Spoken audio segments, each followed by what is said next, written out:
Park in Arlington for Game 1 of the ALCS. This American League Championship Series coverage on TBS is presented by Capital One Venture Card. It is Game 1 of a best-of-7 series as the New York Yankees take on the Texas Rangers from Arlington, Texas.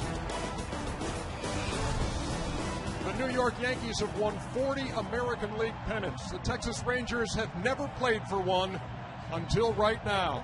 So here goes. Welcome to the ALCS on TBS. I'm Ernie Johnson with Ron Darling and John Smoltz. Let's start with the reigning champions. They made quick work of the Minnesota Twins, a 3-game sweep, and so they can throw their ace tonight in Game 1. Yeah, what that series did is it gives them the luxury to put CC out there in Game 1 and possibly even for two more starts. All he's done since he's been with the Yankees has been dominant.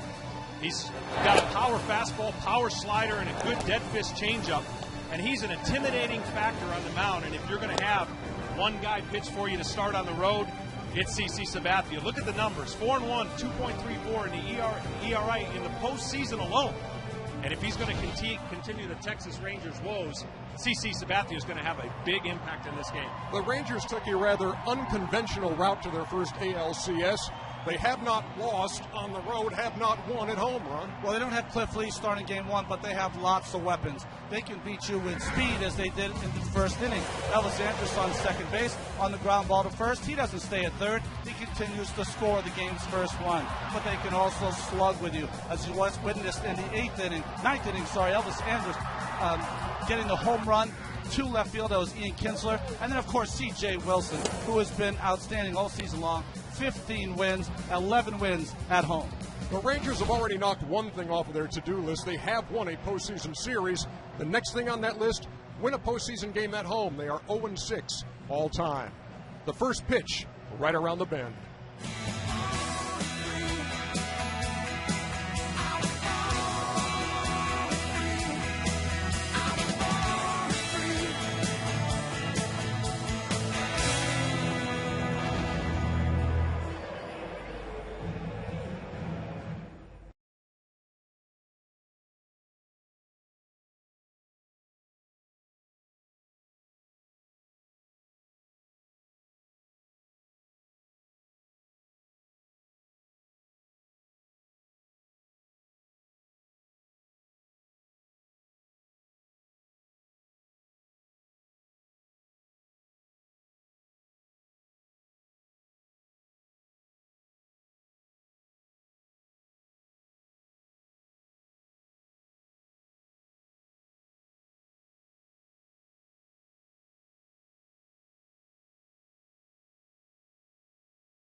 Yes, here on TBS.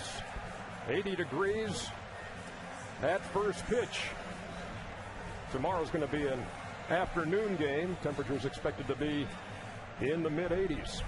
Here's the lineup that the Yankees send out here in Game 1. Derek Jeter in the leadoff spot. Nick Swisher hits second. Then it's Mark Teixeira, the former Ranger. Another one of those is Alex Rodriguez. He hits cleanup. Robinson Cano in the 5-hole at second base. The DH is Marcus Timms, had a big home run in the clincher against Minnesota. Jorge Posada behind the plate. Curtis Granderson with the left-hander on the mound, drops to the number 8 spot in the order, followed by the number 9 hitter, the disruptive, as C.J. Wilson calls him, Brett Gardner. And for C.J. Wilson, you know, he didn't have a lot of good numbers against the Yankees this year, but this is a much different pitcher. It's a guy who was in their bullpen last year, and he's been a solid starter. You look at those numbers, 15 and 8, but most impressive was his second half numbers, and then taking into the playoffs and beating the Tampa Bay Rays. So this is a much different game. It's going to be an exciting game. Look for C.J. to throw a lot of different pitches to try and get these hitters off balance. You sound like you're ready to put the uniform back on. I'm ready. Man. They are ready here in Arlington, too. 50,000 strong, a sea of red. And for the first time in their history, the Texas Rangers are playing for a spot in the World Series. Derek Jeter will lead it off for the Yankees against C.J. Wilson. Flash bulbs all over this ballpark.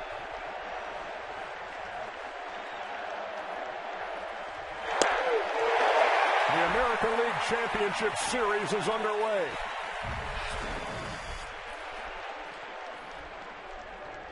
You see those regular season numbers for Derek Jeter at 270. That from a guy who hit 317 in his career coming into this season. Nowhere near with that one. A ball and a strike. We see the defense, Jeff Francoeur in right field playing extremely shallow, trying to take away those little broken bat hits that Jeter gets to right field. The 1-1. Well, to your point, Ron, he's so good at going on the away, especially with 2 strikes. He battles in the strike zone, and what the Rangers want to do is take away those little loopers that he's been able to be so famous for in getting these hits.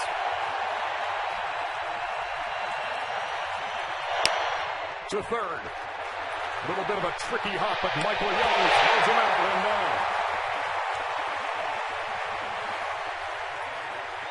Well, defensively behind C.J. Wilson in the outfield, probably the best throwers in baseball. Nelson Cruz, Hamilton, and of course Jeff Francoeur.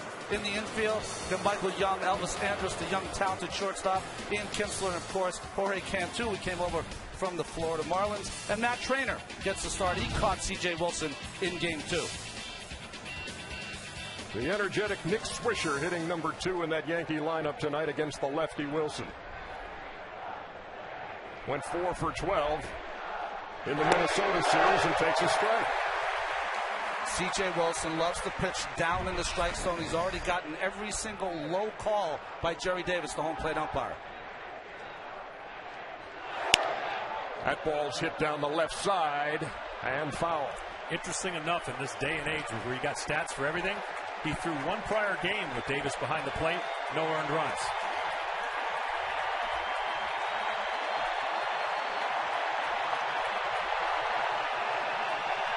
Time is going to be called. A ball's been thrown. Sorry about that. I got excited again. Center that up, baby. You're the only person that does color commentary that could throw it that far, John.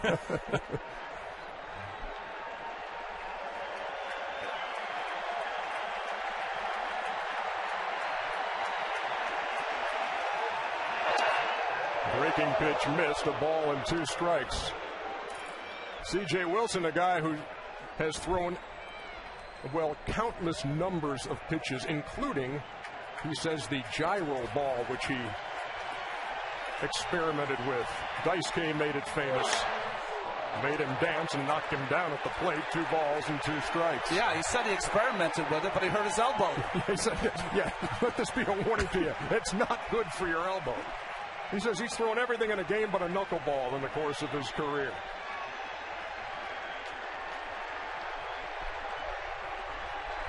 2-2 with 1 out. Tried to check, and he's punched out. Tony Randazzo, the first base umpire, said he went 2 up and 2 down. Well, this is a pretty easy one to call for Randazzo. Up in the strike zone. Really the first pitch he's thrown up. And with that swing too far by Nick Swisher. And what that was a 2-2 changeup that it got away from him, but it was up in the eyes where the hitter looked like he wanted to go after it and couldn't hold up.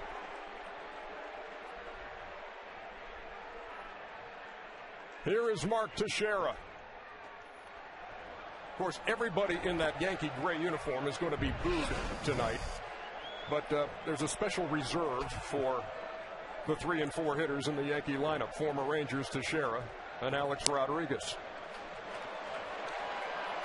2 balls and no strikes. You know, one of the keys to pitching in the postseason is, can you calm your nerves? Can you be able to throw your, what I call, all your pitches that have finesse with the consistency that you need? Your curveball, your changeup, your fastball, you know, is going to be there because the adrenaline takes you there. So far, he did a great job in his opening series to see if he can continue it here against the Yankees. Ball's hit sharply to third. Young gobbled it up. 1, 2, 3 in the first.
For the first inning, here's the batting order for the Texas Rangers. Elvis Andrus leads it off, followed by Michael Young. Josh Hamilton, the number 3 hitter. The DH is Vladimir Guerrero, followed by Nelson Cruz, who had 3 home runs in the Tampa Bay series. So did Ian Kinsler. Jeff Francoeur plays right field. Matt Trainer behind the plate, and the number 9 hitter, the first baseman, is Jorge Cantu. And they're going to be facing CC Sabathia. It's the game of the 2 initial starters here. But he's the horse for New York, and he sets the tempo. And he had great success against the Rangers hitters this year. Look for him to try and come out of it in the first inning and make some changes from all that rest he's had. Andrews takes the first pitch. You got to be alive if you're playing defense against this Texas team. Most infield hits in baseball. Second most bunt hits behind the Los Angeles Angels of Anaheim.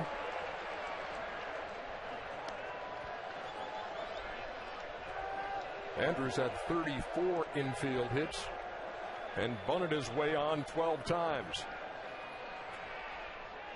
A run Los Washington, talking about Andrews today, said he's just one of those players that when the spotlight's on, he turns it up a notch.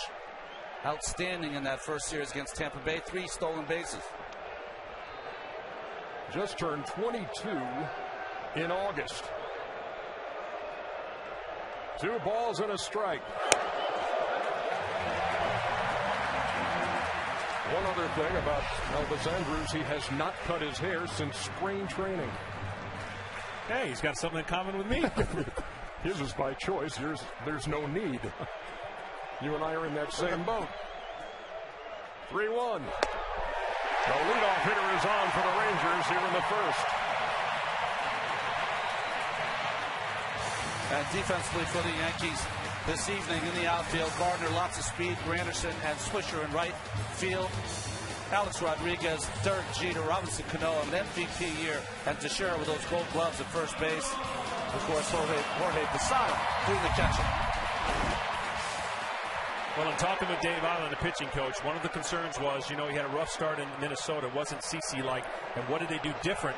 And he said, well, we threw a little bit more often because one of the things you can't be is too strong for a guy like him. And so far, missing out of the strike zone. We will see how much the Rangers force the issue as far as speed goes in this series. Certainly used it to their advantage against Tampa Bay. The guy on first base right now, Elvis Andrews, stole 32 bags in the regular season. Good for number 9 in the American League. He's got his lead over there. And Young takes 2 balls and no strikes. The thing about CC, though, he has that great slide step. He's very quick to the plate, but Jorge has had a tough time throwing the baseball all season long. Again, missing up and away with those pitches like he did early in Minnesota.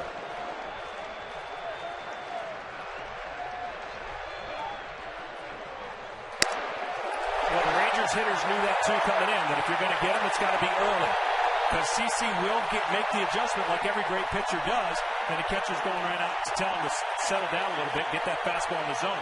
And the Rangers couldn't ask for a better beginning to what they hoped would be a home start. How do you pitch in an atmosphere like this, John? When you're in the other guy's ballpark, you got everybody on their feet, everybody's going nuts, you got to be amped. Well, you are. And as we watch this 3-0 pitch, the one thing CC knows, first of all, he's an intimidating figure on the mound, and he's not intimidated by the crowd, and he's been there, done that. He's got 4 wins for the Yankees in the postseason. And it's just a matter of timing. It's so hard to explain to the viewer, well, what's the difference? Well, 8 days, 7 days, 5 days off is a big difference for a pitcher. That ball is hit sharply into left center field, base hit. Andrews will go first to third easily as Young takes a big turn and holds at first. They're on the corners with nobody out. Well, you can't get behind these Texas hitters. Michael Young, a great year this year, the 21 home runs, and great line drive hitter. Had to come to Michael Young because of the count, and CC laid one in there, and Young took advantage. We talk about speed in the outfield. Well, Gardner getting to that ball in the gap stopped Young from getting a double on that hit.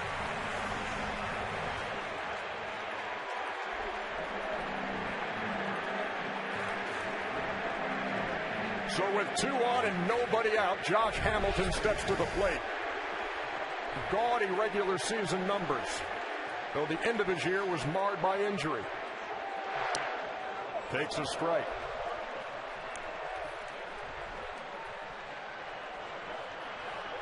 The Rangers trying to break through early here. They've scored 2 runs in their last 60 postseason innings against the Yankees. But they've got him at first and third. Well, the Rangers are hoping with this extra day rest. Ron Washington is hoping that Josh Hamilton is healed a little more and that he will be a factor in the series. He was not a factor in the Tampa Bay series. He's behind 0-2. That ball's hit down the line and right and deep and gone!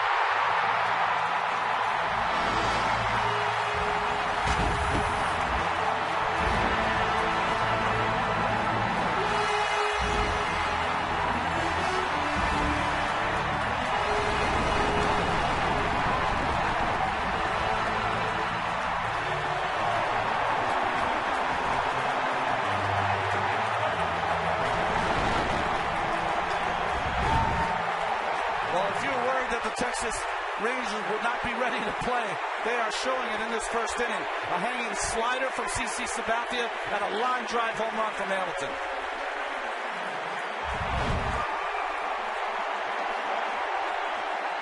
Here is Guerrero. And what a cut he had. CC could have thrown 13 straight balls, and you knew he was going to swing at the first pitch. That's the guy sometimes you want at the plate, even as dangerous as he is, to try and get a strike like that when you're struggling.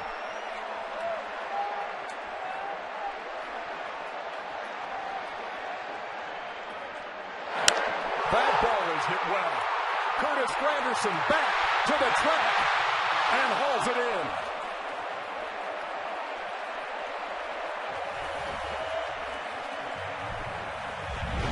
Well, you look at this pitch right here, a hanging perfect recipe for a ball hit hard.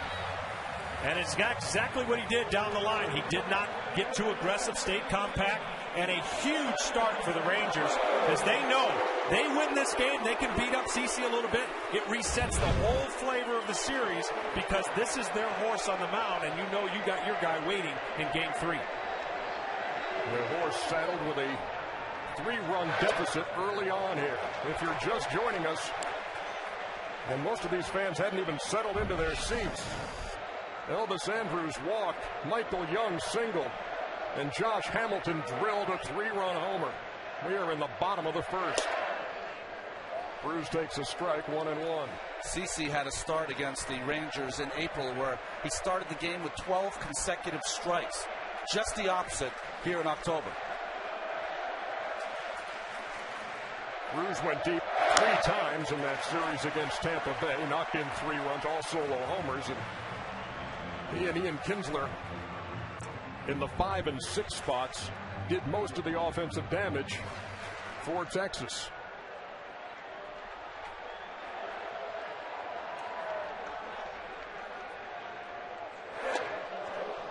Came up empty, 2 balls and 2 strikes. You know, it was an interesting pitch selection, John, too. Josh Hamilton, he had swung a couple of fastballs and fouled him over the third base dugout late on that fastball. His bat was sped up with that hanging slider. The 2-2. Well, I'm sure what they saw and what the Yankees saw was, hey, he was swinging over a lot of pitches from David Price, who's a similar pitcher to CC Sabathia, so he went right to the money pitch saying we're going to throw this until he shows he can hit it. Well, it was just a bad pitch. The pitch selection could have been the right one. It just was a bad location. Blue toward right. Swisher will have to play it on the hop.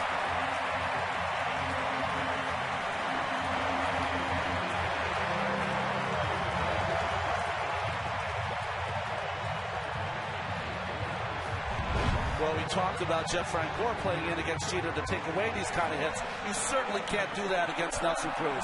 3 home runs in the previous series against Tampa Bay. You have to play him deep. You're going to get those kind of hits. An early visit to the mound by Yankees pitching coach Dave Island. Look, in these moments, all you need as a pitcher, I know it's 3-0, you just need something to reset your mind and everything. Something mechanically, a pitch that goes to the spot you want it to, and I'm sure that's what that trip was to do. Hey, let's just get back to the basics. We're going to score some runs. Keep it here. This American League Championship Series coverage on TBS is brought to you in HD by BMW, the ultimate driving machine. And we appreciate you spending your Friday night with us here on TBS. What an atmosphere on a perfect night in Arlington, Texas. Here's Ian Kinsler.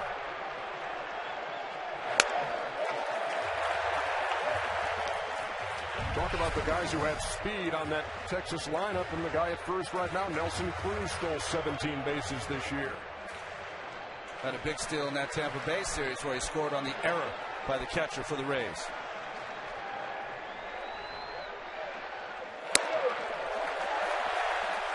Away again, 2 balls and no strikes. John, do you see what I see? Really flying open with that front side of CC Sabathia. Yeah, that front side of CC is very important. I mean, he's a big man, and he uses very athletic with his motion. But on that front side, and we call it the sights for a pitcher, starts lifting up and going out, your pitches are not going to go where your eyes want them to go.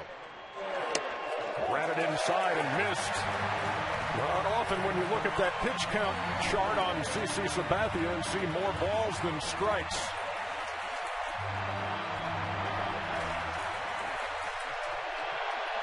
See if the Rangers have the green light here, 3-0. CC likes to attack 3-0 hitters with a fastball.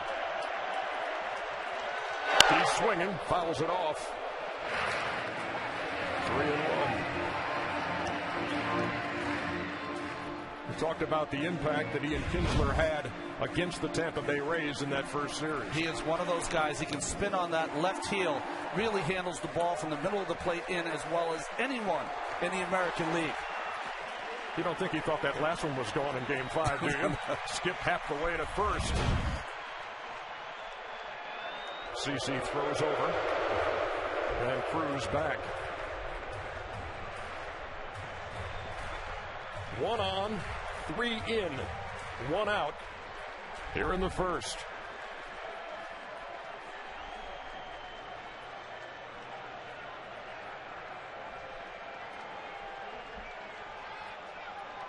These are the things that happen when you're struggling with your control. Then you have indecision with your catcher. The pulse of the game slows down to a steady crawl. It's all about timing, and the timing right now is just not as fresh. And part of that has to do with the time off. You can only create so many simulated bullpens.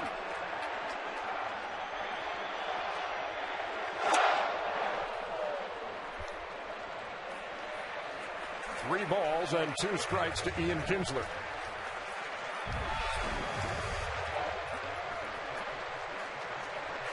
Well, you look at his first innings, everything going pretty good. First 6 starts. Tonight, the Rangers have done exactly what you want to do, is jump on him early. Payoff pitch is low. And they're at first and second.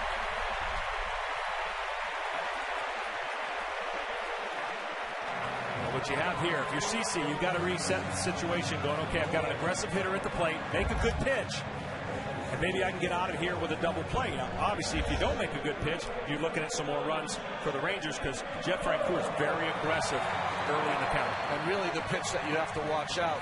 Very rarely will you throw Francoeur a first pitch fastball here. He played 15 games for the Rangers after coming over from the New York Mets. Hit .340 with 2 home runs and knocked in 11 runs. They lead from first and second. And now Sabathia steps off.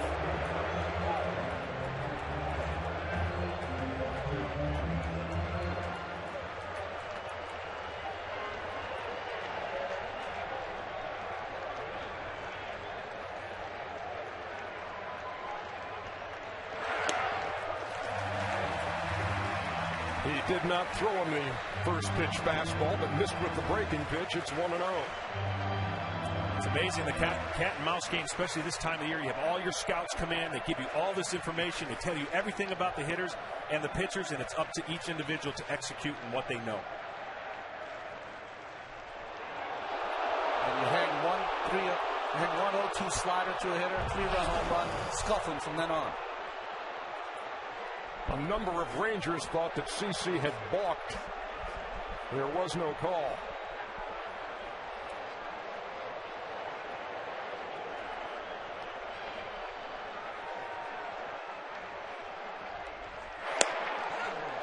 On the corner, a ball and a strike.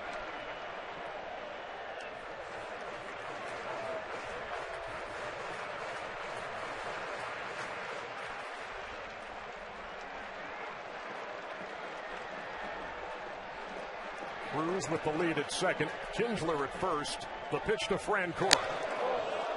1 ball and 2 strikes. So Sabathia trying to work his way out of this right now and limit the damage, which right now stands at 3 first-inning runs. Francoeur, the 7th hitter in the inning.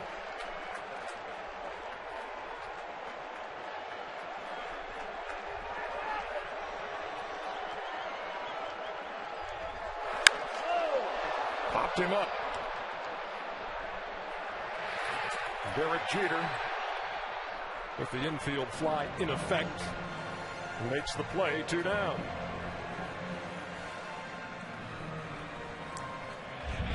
Well, Well, you've got to pitch an off-speed pitch that he gets down enough and just fools Jeff Francoeur just enough to pull off the ball and hit a pop-up. And for CC, he's going, okay, man, one more out. Let me get in the inning, reset it. Who knows? Club might score a couple runs. We're right back in it. He's just trying to get that third out. Sometimes, Ron, the first inning or whatever it is can get so out of whack, you're like counting outs when you would normally not even think about counting outs. Here's Matt Trainer. Jorge Posada kept that in front and then bluffed Cruz back to second.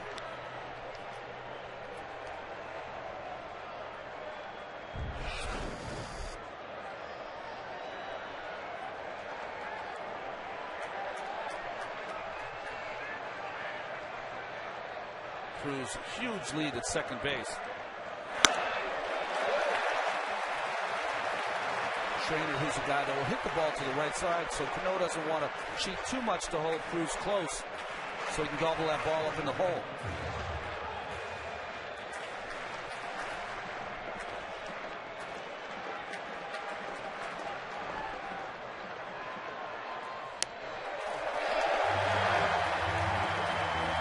Matt Trainer looking at a 3-0 count. To help Cano see Teixeira, you can't get any further off first base than Teixeira is right now as he's trying to cover that hole also.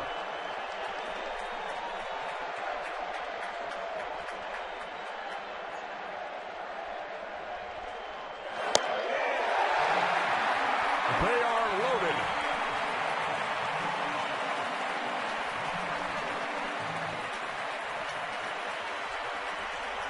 Third walk of the inning for CC Sabathia.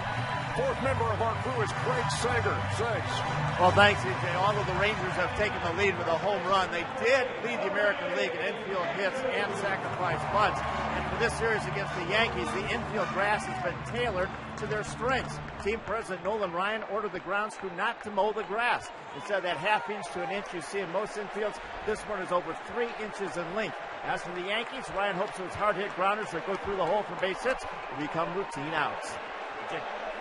All right, Segs. So the Rangers batting around here in the first. Here's Jorge Cantu.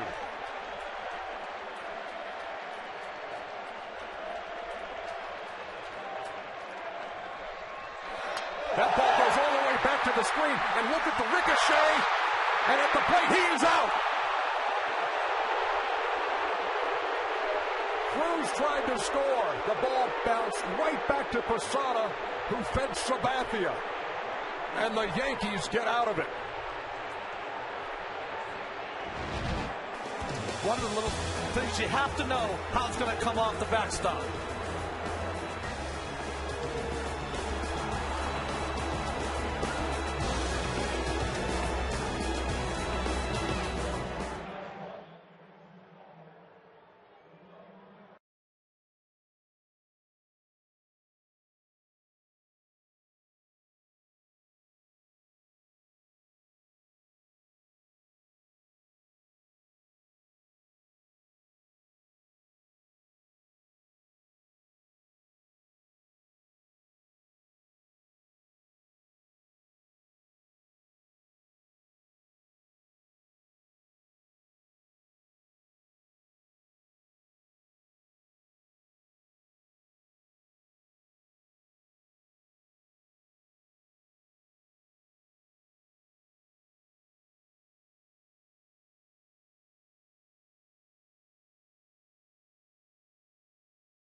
Davis, the home plate umpire, got it right. He did get it right. In great position. You can see CC late to the play, but was able to tag him right on that arm and then continue on the shoulder.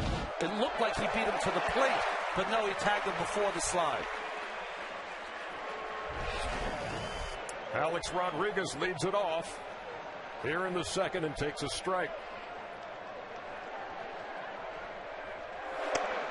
A-Rod played here from 2001 to 2003 as you take another look at this play and how close it was, but he got the tag on him. Yeah, that left leg, John, went over the plate. Take one more look. Well, this is the last thing you think about when you see CC on the mound, but again, he gets there late, allows him to tag him up high. If he gets there early, he's going to tag him down low. Might be a different result. It worked out for the Yankees. It worked out for CC. 2-2 now to A-Rod, saying he played here from 2001 to 2003. MVP in 2003 at 156 homers and 395 runs batted in. And he strikes out to lead off the second.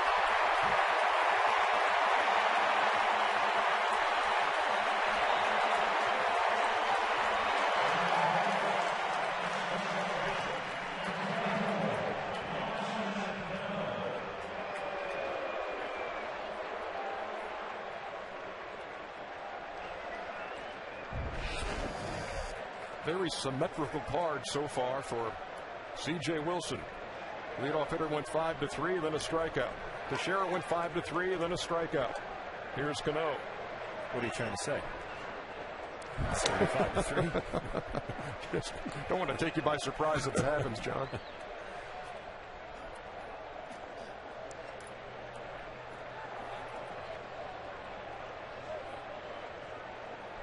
Cano went 4 for 12 in the Minnesota series. One of the things I thought was important in that series was the left-handed pitching of Minnesota taking care of the left-handed hitters of New York. Same thing here. This left-hander, C.J. Wilson's not giving up a home run to any left-handers, and it's very important he takes care of the left-handed hitters in this lineup because these bottom two guys were very successful in the first series. Blooped into shallow left. Andrews back, and he makes the play.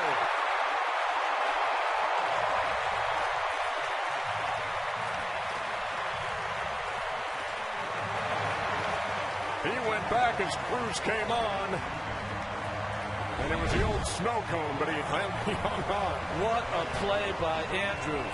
One of the few shortstops in baseball that has that kind of range to steal that ball from Nelson Cruz.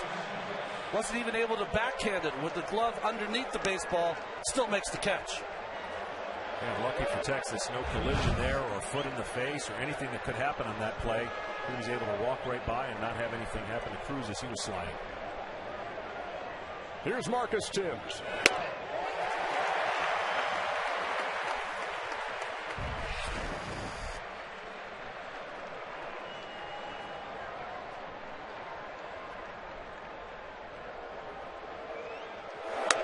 Takes high. One thing that the long layoff between series did for Marcus Timms, at least, able to go home to Mississippi and see his mom, Veterine, who's been in the hospital there, and we send her our best, and certainly the best from Marcus as he lines to left. Cruz makes the play. That ball well hit. Cruz played it well, and it's 6 up and 6 down.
ALCS, and of course, six-man umpiring Cruz.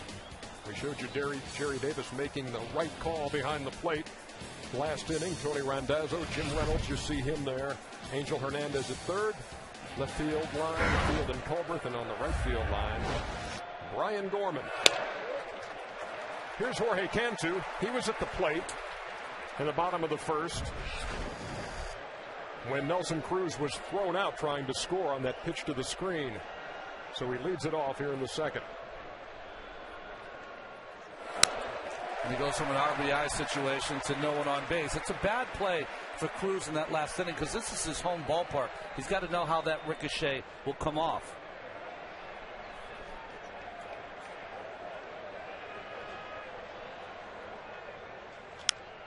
The 2-0 is fouled off. Cantu came over from Florida and will be the first to admit that he didn't do what he was brought here to do. He said, I didn't produce. When he finally did come up with a couple of RBIs and a home run, it was in the same game against Oakland in the division clincher. Count even at 2-2. Well, if CC's like a lot of other pitchers, don't know what his in-between inning routine is, I'm sure he would have gone down and seen the computer and tried to pick out whatever it was mechanically that he could figure to make adjustments. His fastball has picked up a little bit, miles per hour, but his location's got to get more in the zone that we're used to seeing him. He threw 35 pitches in the first. Popped up behind first. Teixeira is called off by Cano, one down.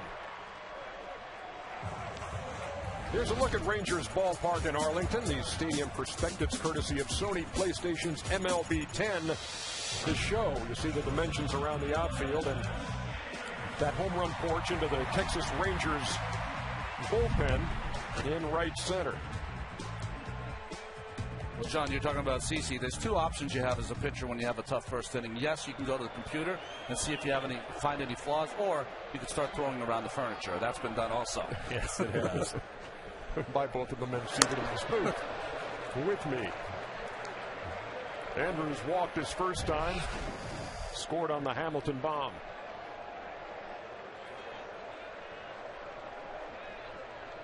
Rodriguez and Teixeira both at the edge of the grass. Well, the first thing you look for is the fastball being a position where it's up, and that is just another indication of, you know, a little bit of rust. And that first inning could be huge for New York because they got out of trouble without having to face that next hitter. But he's going to have to make the adjustment somewhere to get the fastball down. Shortened up on the bat. Got Tex and A-Rod both charging from the corners. And you never want to get caught in between, Ron, about should I take some on, put some on, or take some off? Do I aim it? No. CC's an accomplished pitcher where his firm fastball down is going to get a lot of hitters out. The problem you have here, though, here's a guy that has not made the adjustment. Even though he's a veteran pitcher, he keeps missing in the same spot, up and away to right-handers.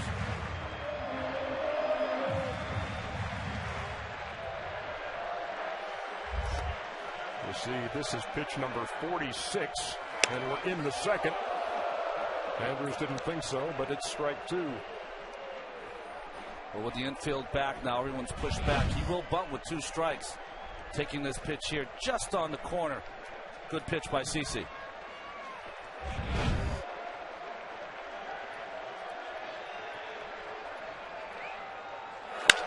To first, Teixeira, the Gold Glover. So smooth over there, 2 down.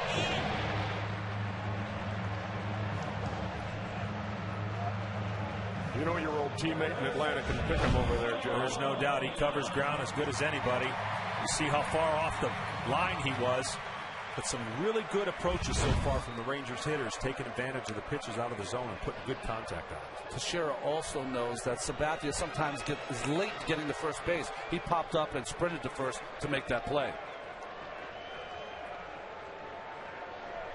Well, here's Michael Young, who singled his first time.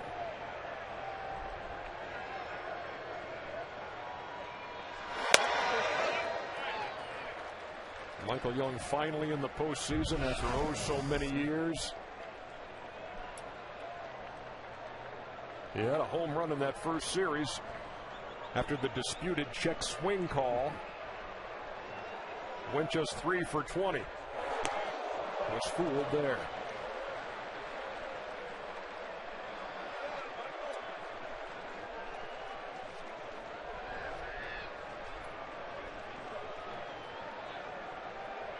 Young, the ultimate team guy, was their everyday second baseman from 2001 to 03, their everyday shortstop from 04 to 08, and now, in the last 2 seasons, the starting third baseman. And he takes strike 3 called.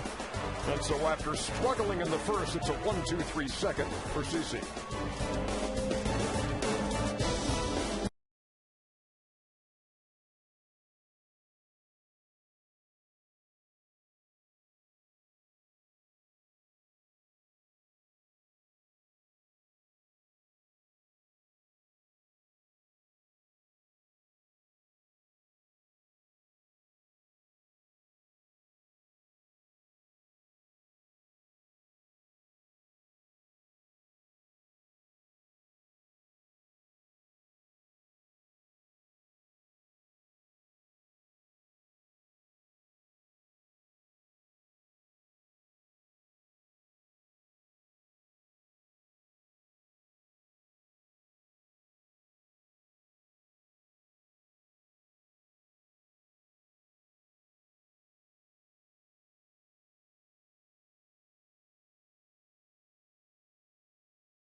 Copyrighted telecast is presented by authority of the Office of the Commissioner of Baseball and may not be reproduced or retransmitted in any form, and the accounts and descriptions of this game may not be disseminated without express written consent.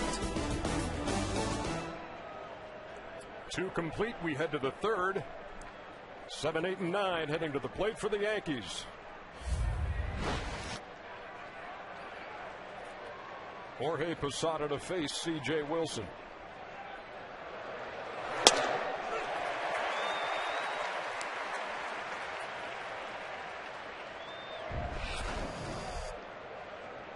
Posada went 3 for 11 in the Minnesota series, all those hits coming from the right side. He waves at that 0-2. C.J. Wilson dialed in here early.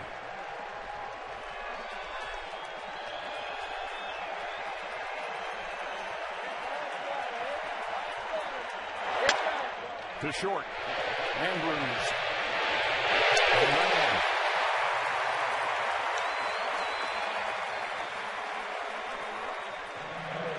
We didn't even mention what a great job he did last inning, Ron, after a big 3 runs in the first. That shutdown inning is so important, and especially when he sat there all that time, you know, and the adrenaline of the game. He did a great job coming out and getting 3 outs.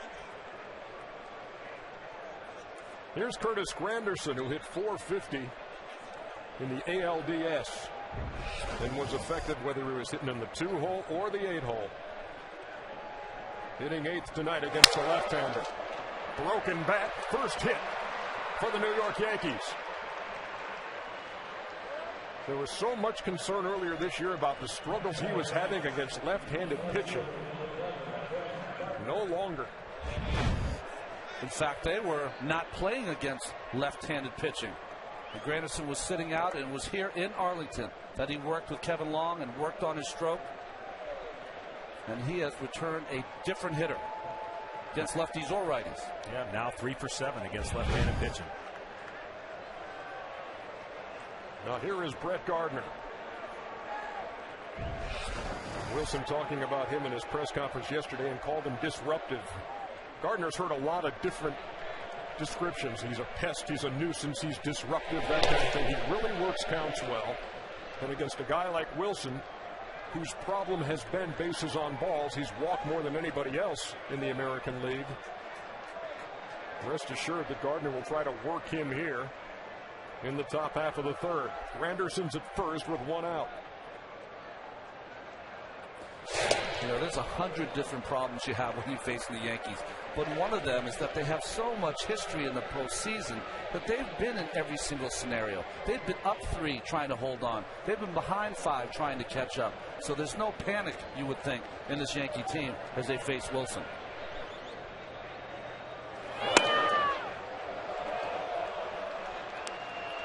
We talk about the postseason histories of these two teams, and that's just a bit unbalanced.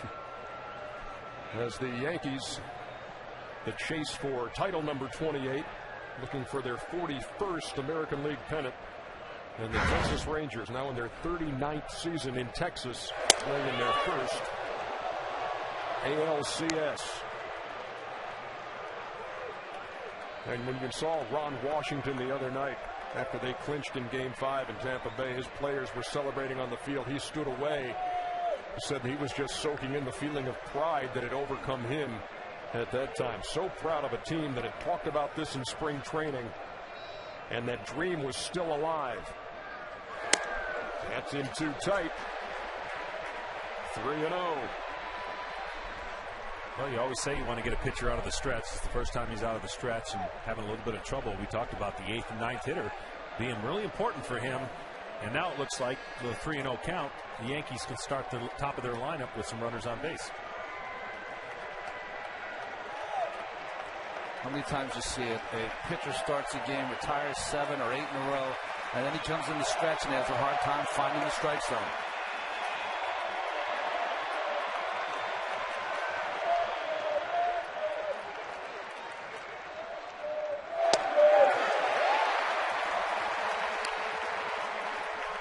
You have people at home always asking the question, why can they throw a strike 3-0 so easily but can't throw it 1-0? Well, you don't know what the guy's doing. You don't want to lay it in there. Most of the times 3-0 you think the guy's taken.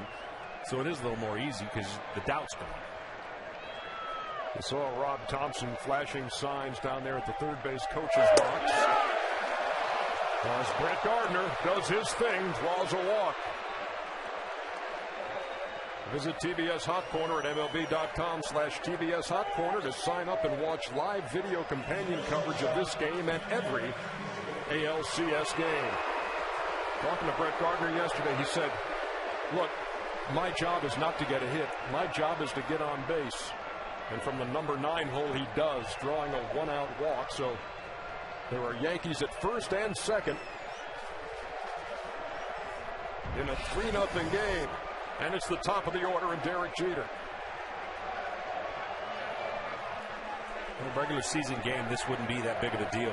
1 out, first and second, ground ball for a double play. In the postseason, this is a huge rally.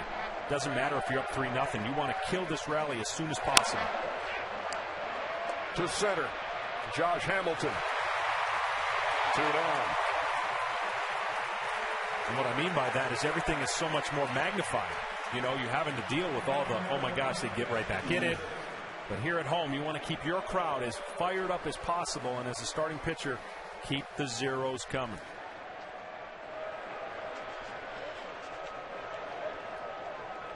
Jeter is 0 for 2. He came into this game with a streak of 19 straight games of reaching safely in the postseason.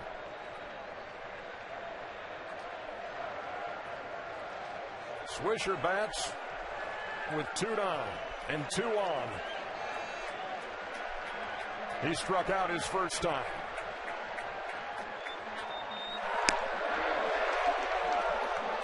And these veteran Yankee hitters, they know what situation it is. Swisher's not going up there to hit a 3-run home run. He would love to hit a 3-run home run, but he knows just a base hit here. Get a run on the board. That's all you have to do. Chip away.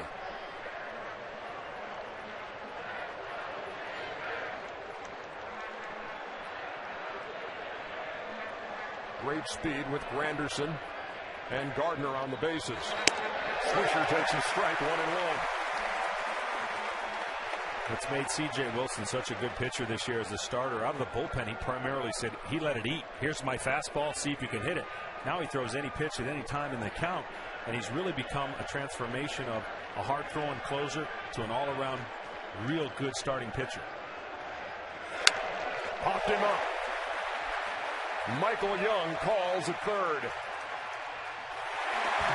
The Yankees put 2 on, but do not score.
Championship Series coverage on TBS is presented by Capital One Venture Card.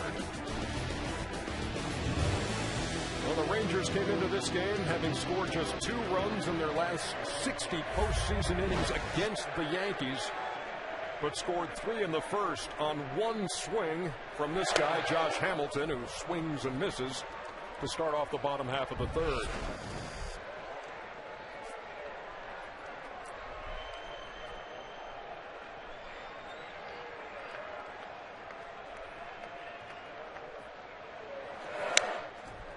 Again falls behind 0-2, which isn't always a bad thing. Well, even in this bat, 0-2 pitch to Hamilton in that first inning, a hanging slider that he hits over the wall in right field. He still is, in this at bat, throwing the fastball right by him.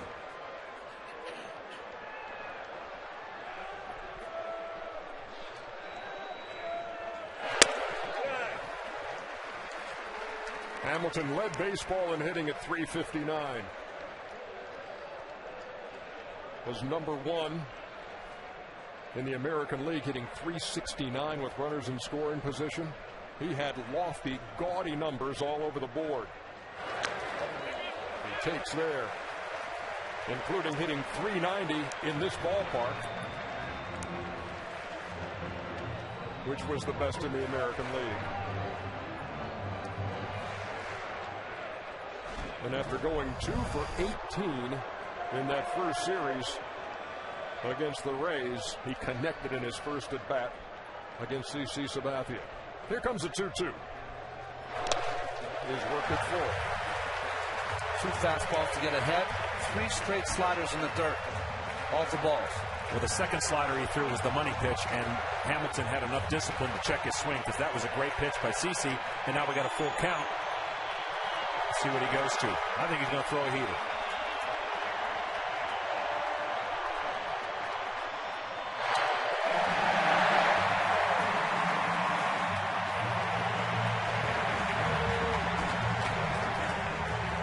Just joining us here on TBS, it's Game 1 of the American League Championship Series. We're in Arlington, Texas. The New York Yankees and the Texas Rangers meeting for the 4th time in the postseason. It's been all New York Yankees. The Texas Rangers won the first game in the postseason between these two, then lost 9 in a row. It's been all Texas tonight, scoring 3 in the first on a 3-run shot by Josh Hamilton, who's at first with a leadoff walk here in the 3rd. And you see right there evidence of what I'm talking about. 4 walks for CC. That's the most he's had in 7 postseason starts. Last 7 postseason starts, you get a guy up there who wants to swing the bat. And you throw another one right there, he might golf it, hit it off the ground, and hit a home run. Got to be the toughest guy in the world to pitch to, John. Well, you just don't know what to do. Sometimes you say throw it down the middle, because he doesn't know what to do with it down the middle. Talking to Derek Jeter and Brett Gardner yesterday about defending Vladimir Guerrero. And a lot of times, you know what's coming, and you're going to shade that way. And Brett Gardner said there are times, you know, I'll be in left field. I know he's going to pitch him away, and all of a sudden I'm sprinting toward the line and left. How the heck did he hit the ball down there? But that's Vlad.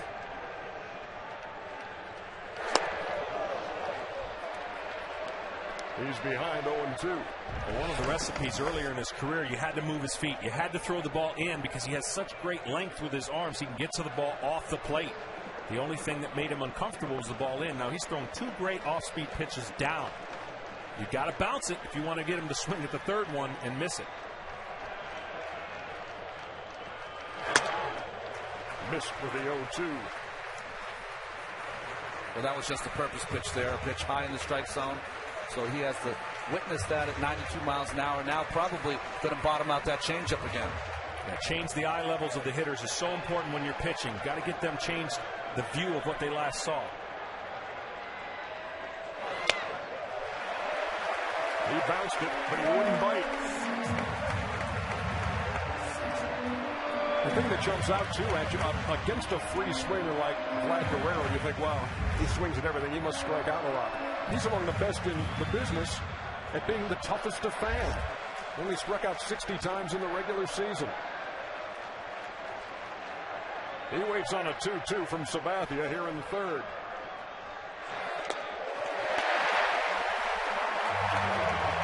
Well, it's the same at bat he had against Hamilton.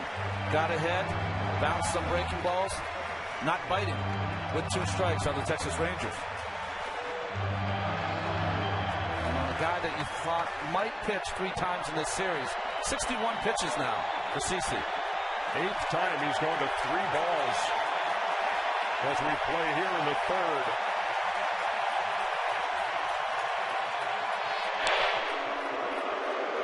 But as we've seen before, I caution the Rangers, you better knock him out.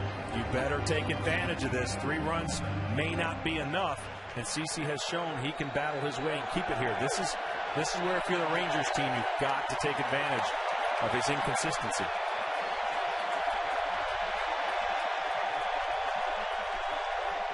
Runner going. Strikeout. And Hamilton steals second.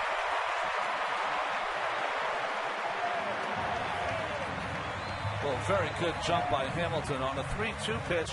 Usually you have to wait until they deliver the ball, but he got a great jump.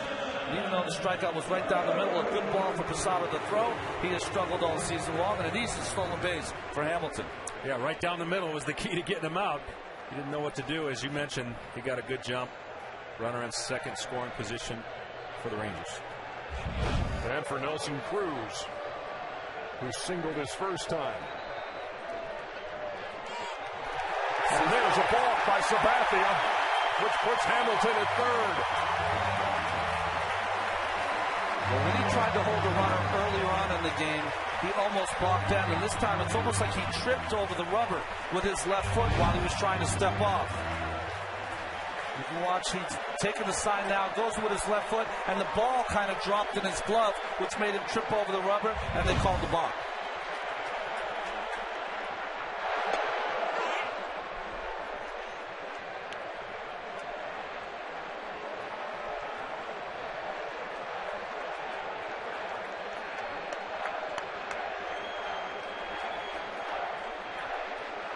With one out, the Yankees bring the infield in. Hit to third. Off Rodriguez, who gathers himself and makes the play, and Hamilton has to hold at third. Classic fundamentals from Alex Rodriguez. Great job of defending at third base. You're in, the ball gets in on you really quickly. He gets right in front, glove down, and the worst that could happen in that position is exactly what happened. Goes off his body, he keeps it in front, doesn't panic, and makes that play at first base very easily. Just classic form, down low, working from the ground up, and makes a fine play on Cruz. So Hamilton's still at third, now two down. For Ian Kinsler, who walked his first time.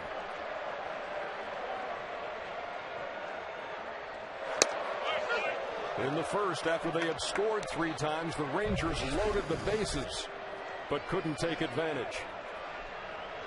Sabathia threw a pitch to the screen that bounced right back to Posada, who tossed to Sabathia and nailed Cruz at the plate for the third out. Kinsler trying to bring Hamilton home here in the third.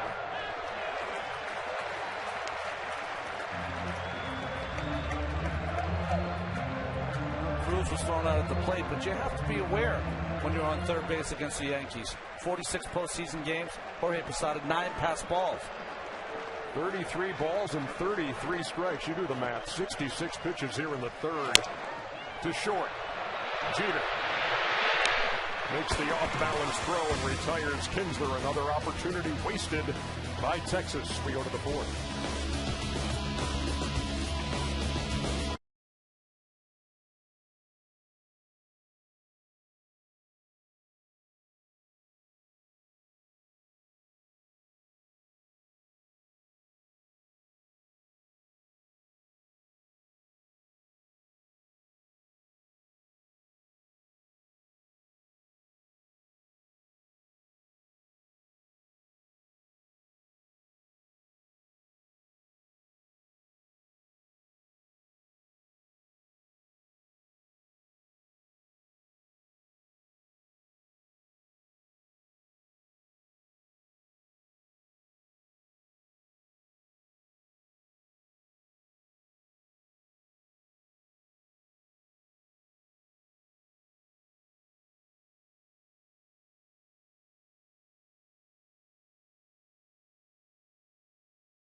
Lopez tonight. The comedy continues right after Conan. Don't miss new episodes starting November 8th at midnight, only on TBS. We move to the top half of the fourth inning. Mark Teixeira leads it off for the Yankees. Think back to game one of the ALDS, Yankees and Twins at Target Field in Minneapolis, and the Yankees fell behind 3-0 with Sabathia on the mound in that game. Came back to win it and route to the sweep. And get CC the win since 1995 when they've trailed by 3 or more runs. They have 14 come from behind wins.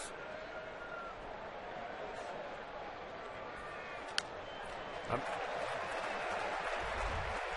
course, Mark Teixeira, part of his career with the Texas Rangers, was here from 2003 to 2007. Hit .283 with 153 home runs and 499 runs batted in before he was traded to the Atlanta Braves.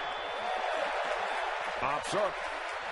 Elvis Andrus, who was in the trade from Atlanta for Mark Teixeira, makes the play.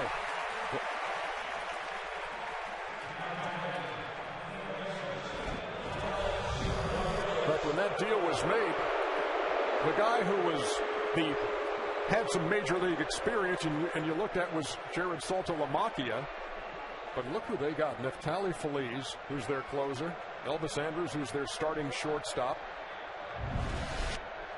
Teixeira then went on from Atlanta to the Angels and then to the Yankees.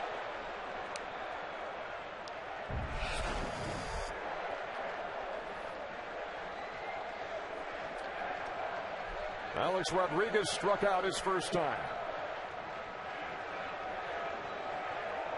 For whatever reason, there's always the one guy when someone doesn't have success. He has had no success against C.J. Wilson. Only one hit, 14 at bats.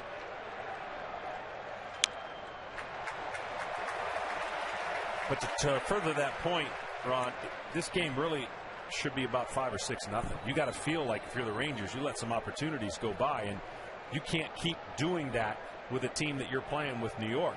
And they're up 3-0, and obviously if CJ doesn't give up any runs, it doesn't matter. But man, some golden opportunities early on. You're right. You don't get a lot of chances in the postseason. When you do, you have to score. If you're facing a New York Yankee team that led baseball in runs scored, 859 this year, a shade over 5 a game. And you can hear that crescendo of applause here. The count is 1-2. Trying to urge C.J. Wilson into another strikeout of Rodriguez.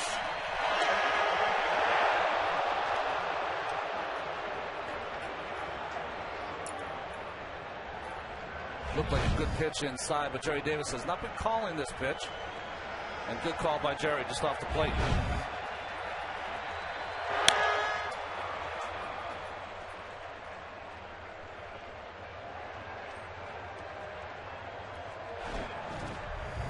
Talked about Alex Rodriguez and his years here beginning in 2001 when he signed that 10-year, $252 million contract. Played here for 3 years for the deal to the Yankees. And he has gone down swinging for the second time tonight. Yeah, it's rare you're playing in a postseason game where both teams are paying. Getting paid by the Rangers and New York. It's good work if you can get it. You look here again, he's just kept them off balance, moved the ball around, a fastball relatively right down the middle. Maybe he's looking for something off speed. CJ has had his number so far this year.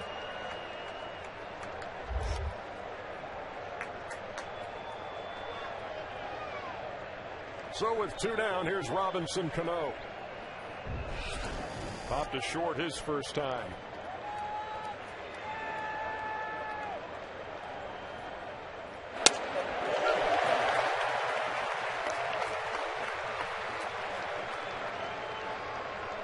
That pop to short was a Blue Star play back in the second by Elvis Andrus, who went into shallow left to make the play.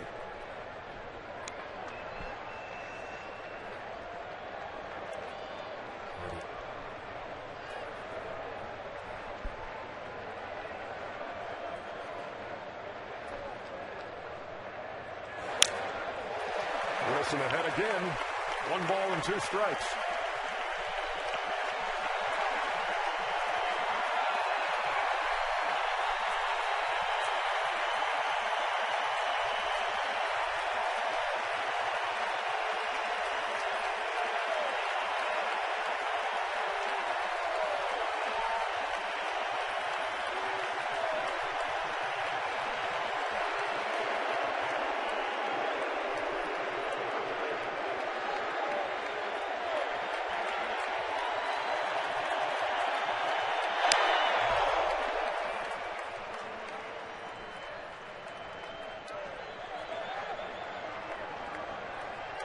Right there, he gave him a little different angle, a little sidearm. 2-strike pitch. Got to be impressed with his first impression in the postseason. 10 1/3 scoreless innings so far. A lot of work still to be done, but what a great first start in your postseason.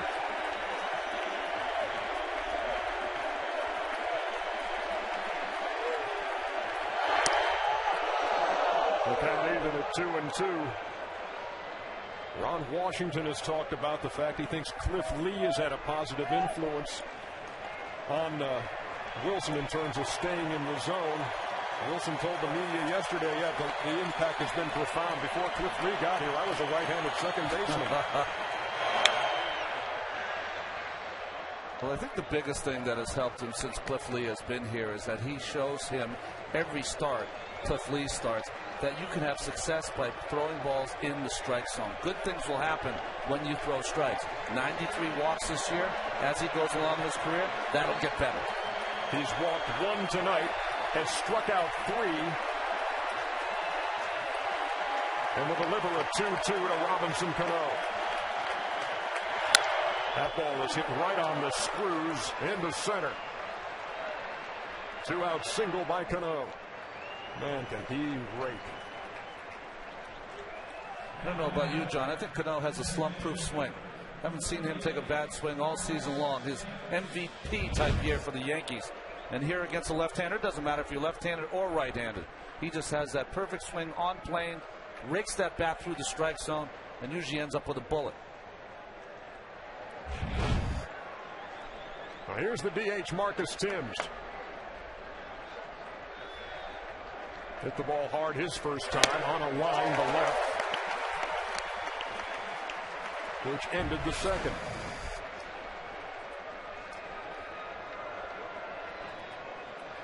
You see 12 home runs on the year. 7 of those came in a 10-game span this summer.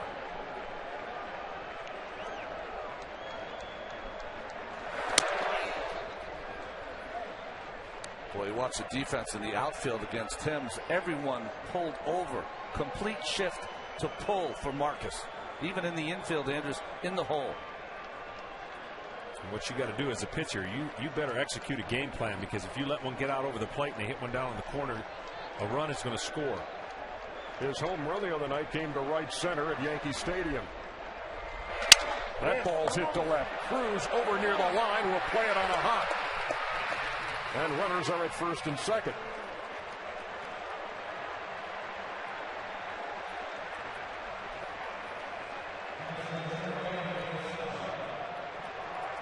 So with the Texas Rangers failing to take advantage of opportunities and sitting on that 3-0 lead, you're again in a situation where one swing of the bat changes everything here. 2 on, 2 out for Jorge Posada. And with that ball hit off the end of the bat from Timms, if they're not played him to pull, that ball could have gotten in the corner.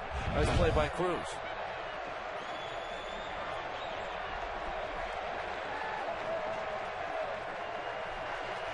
Second straight inning, the Yankees have had 2 on.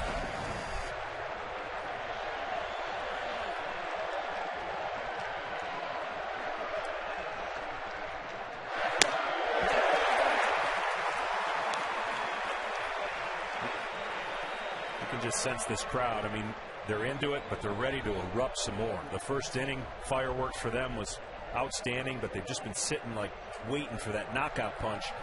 And they're waiting to erupt, and CJ can certainly get them on their feet with a big 2-out pitch here. That ball's hit to left. Cruz on and makes the play. Wilson gets out of the fourth.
and Fox.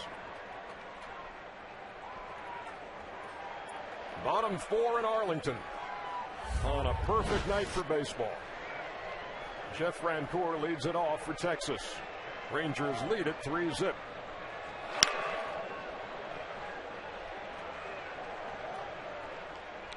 Well, the last couple innings, Ron, he's really been good with that dead fish fastball that he calls a changeup. 85 miles an hour. He's gotten some huge outs with it. Leads off Jeff Francoeur with it. And he's starting to get a little bit more of his touch back. See if he can't keep the Yankees right where they're at. Francoeur popped a Jeter his first time. His postseason got off on the right foot. He doubled off David Price his first at bat in game 1 of that series. Hasn't had a hit since.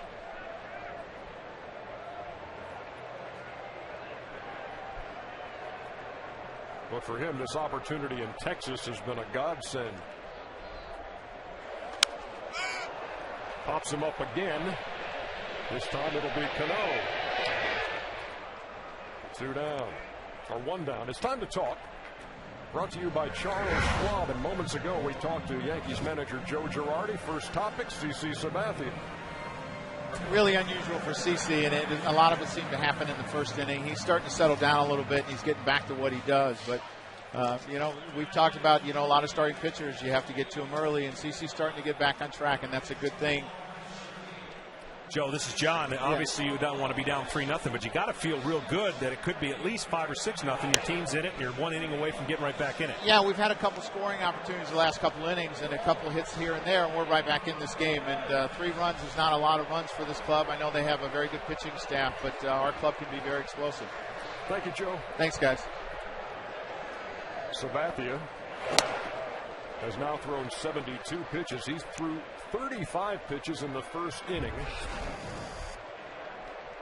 That's when the Texas Rangers scored 3 times. The big shot coming from Josh Hamilton, a 3-run homer. But after loading the bases, the Rangers could do no more damage. Trainer just reached out and poked that one foul over first. Well, Trainer got the start because he caught C.J. Wilson in the second game of the division series and did a nice job. Was hit with a couple of pitches in that game. And walk. And he walked here in his first at bat in the first.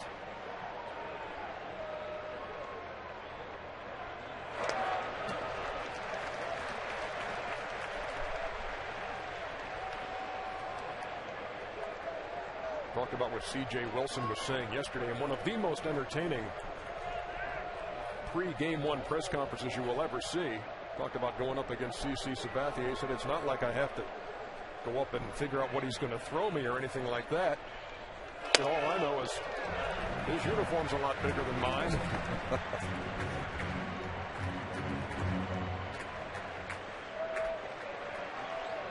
Well, he's settled in now. It's interesting, John, when you have those long layoffs as a pitcher in the postseason, you sometimes lose your touch. The 2-2 to Trainer. And that's looped. And to right for a base hit. Granderson over the field. Trainer has his first hit of this postseason. And the Rangers have a runner at first with 1 down. It was a pretty good pitch by CC up and in the Trainer. But with 2 strikes, Matt Trainer's always been renowned for a guy that tries to go the other way, shortens up, tries to put the ball in play. Nice hitting there. Here's the number 9 hitter, Jorge Cantu.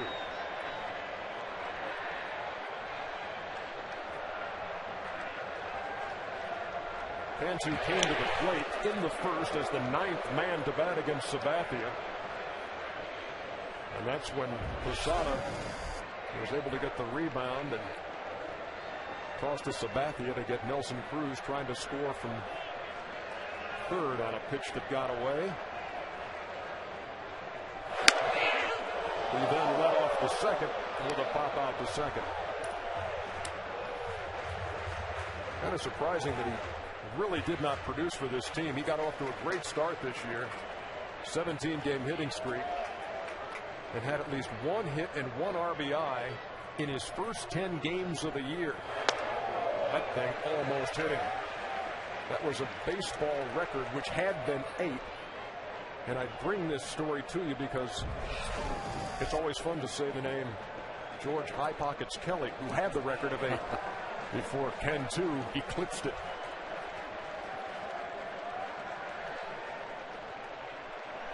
He waits on a 1-1.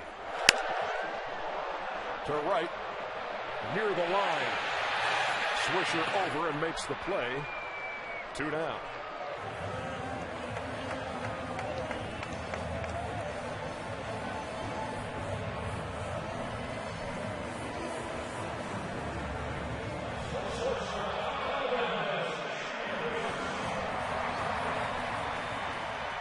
There's Elvis Andrews, the Rangers' leadoff hitter.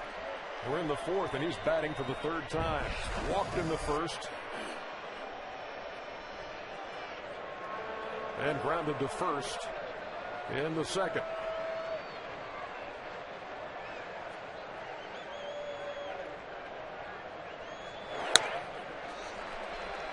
Ron Washington could not be more complimentary when he was talking about the Atlanta Braves farm system and where Andrews came from and how well they taught him the game. And by the time Ron Washington got him in the Texas Rangers, all they had to do is give him the opportunity to play.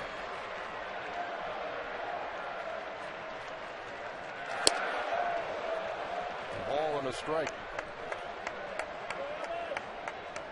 Had a couple of 14-game hitting streaks. Can handle the bat. And he's got speed. And he's got a glove. And he's 22. What's not to like?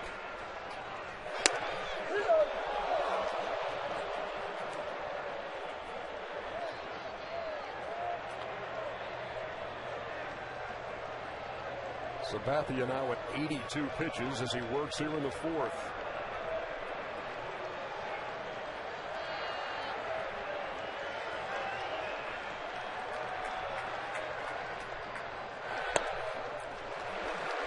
You might beat CC Sabathia on certain days, but you're not going to wear him down. He just gets better and better. You know, his 3-day rest number is ridiculous. And this game and these first two games are going to really play a big difference in what Joe Girardi decides to do in his matchups. So we know A.J. Burnett is scheduled game 4, but these first 2 games could change his mind. Reached out and poked it into center field. 1st and 2nd.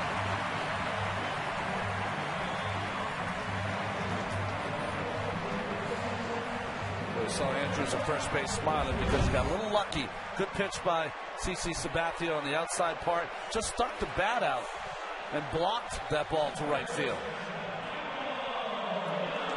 There's a situation now with Michael Young admittedly trying to do too much. They made some changes with his swings. They've gone to the video and determined that they could change something. See if he can be patient here. He was real aggressive on a lot of pitches. See if he can deliver a big 2-out hit and make up for the runs they didn't score earlier in the game. He singled in the 1st, took a called 3rd in the 2nd. For a veteran player that had so many games under his belt before going to the postseason, you knew that he had to be feeling very aggressive when he got to the plate. It worked in game 1. It has not worked since then.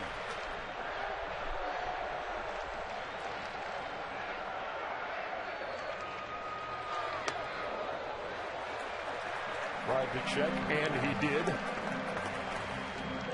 1-1. Sabathia pitched 2 complete games this year. One of those was a rain-shortened game against C.J. Wilson in New York. The other was in Oakland in a loss. That's the game that Dallas Braden won. It's the infamous get-off-my-mound game. And that ball is hit to right center field. Swisher over. He won't get there.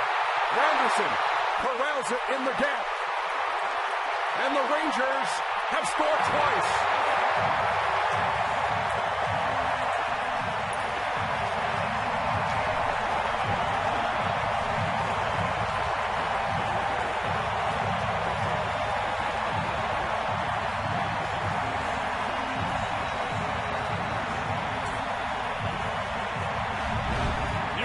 John? Well, whenever they made an adjustment, this is vintage Michael Young as he goes the other way with a pretty darn good pitch.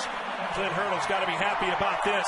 2 big runs off of CC Sabathia where he felt like he was going to settle down. This is a huge inning for the Texas Rangers. Michael Young is a gap-to-gap hitter. He has 1 now in left center and 1 in right center. Looks like the problem solved. This time the opportunity is not wasted. Ron Washington used to be a third base coach. Some things, some habits you can't shake. As he's waving them around from the top step of the Rangers dugout. It's a 5-0 Texas lead.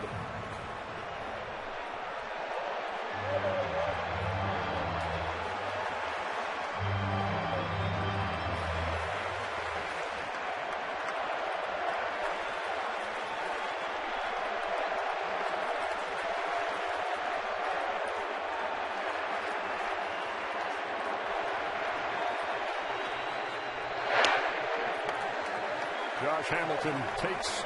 It's 1-0. Now to Craig Sager. Well, AJ, you're talking about the adjustment that hitting coach Clint Hurdle made with Michael Young. They looked at the videotape. They found out that when he was stepping with his left foot, he was opening his body too much. They wanted to keep him square. So for tonight, it's paying off. To left. And drifting near the line is Brett Gardner. Does he have room? No. Ball kept tailing away from him. And it's 1-1. Well, it's not a lot of wind, but almost like the wind caught that and carried that out of play. The ball that Jorge Cantu hit in this inning to right field seemed to stay in play. That one did not.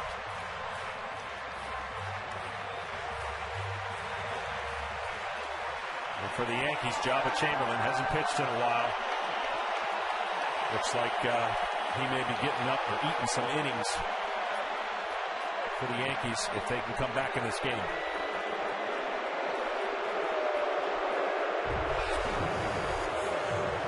You know, you do what you can. Talking to the Yankees, you do what you can. They had the same situation last year with some days off, but there are just days, Ron, when you get out of sync, it's a little bit more difficult than people just saying, hey, make an adjustment. And for CC, I guarantee you from this point on, he will be that much better given the opportunity to pitch, hopefully 1 more or maybe 2 more games. That ball gets away from Posada.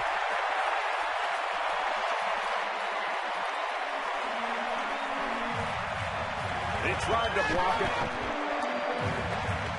Posada went out to talk to CC to try to make an adjustment. It did not work. And you see Jorge, that hits right off the heel of his glove. Most catchers try to take that glove out of play because once it hits that heel, it will carry him away. Runner at third now. 2 out for Josh Hamilton. Did he have a cut? 2-2.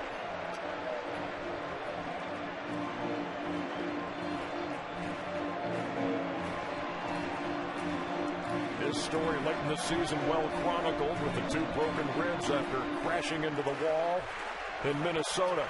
Cortisone shots and everything else to get him ready, wearing a flak jacket. Homered in the first, a 3-run shot. Checked his swing. And the count full as Angel Hernandez says he did not go. Well, that's 2 check swings now for Hamilton. He is so strong. He looked like he was going to go around, but those strong forearms are able to keep the bat back.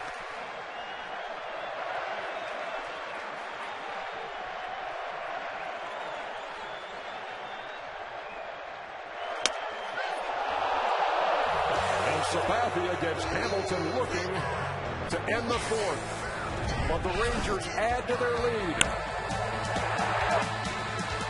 It's 5-0.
In 4 innings of work, one of them to the guy who leads off here in the 5th, Curtis Granderson.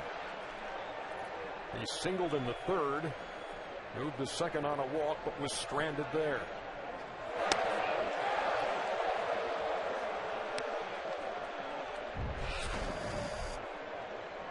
What's impressed you the most about Wilson so far through 4? His ability just to locate and throw strikes, mix it up. He seems like he's been in command. You know, you get the first 3 outs, you don't know what's going to happen. His team responds with 3 runs, and he's been in total control with giving up a couple hits with 2 outs. That's when you want to give up the hits, and he's made big pitches after that. I think one thing Ron Washington had said as we met with him before the game, when he tries to be too fine is when he gets into some trouble and puts runners on, because he does walk a lot, but he's only walked 1 in this game. He's also hit 10 in the course of the regular season. And he barely or nearly grazed Granderson with that pitch.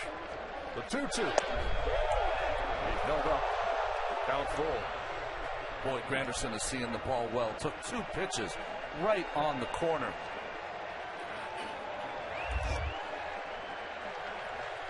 See Brett Gardner, the number 9 hitter, on deck. And there is a leadoff walk in the 5th. It's time to talk, brought to you by Charles Schwab. Moments ago, we had a chance to talk to Ron Washington, the Rangers manager, about the hot start his club got off to tonight. Well, you know, we wanted to come out, and that's exactly what we wanted to try to do. You don't always get an opportunity on a pitch of his caliber to do that, but you know, Josh put a good swing on the ball. Elvis got us a walk. Michael got us a base hit, and Josh put us on the board. And from that point, you know, we feel pretty good. CJ went out there, and so far, you know, he's doing exactly what we want him to do, try to hold his powerful lineup down. How big of an influence has Cliff Cleveland been on CJ Wilson this year? Well, he's been a tremendous influence on CJ. You know, like I always say, CJ have tremendous stuff, and sometimes he can't control it. But, you know, lately he's been pounding the strike zone, using all of his stuff, keeping the ball down, keeping him off balance. And, you know, to this point, to keep a lineup like that down, you got to give CJ a whole lot of credit. Thank you, Ron. Thank you, guys. Brett Gardner worked a walk his first time, as Wilson throws over to keep Granderson close. The Rangers have the antlers and the claw kind of rallying things here, and the Yankees, the ones trying to crawl back into this one, trailing 5-0 in the 5th. Well, we talk about that Cliff Lee influence. Somewhere in that dugout, someone's telling this young pitcher, which every pitcher have ever been in a situation with a 5-run lead, not to mention the playoffs, hey, pitch like it's 1-0. Well, easier said than done.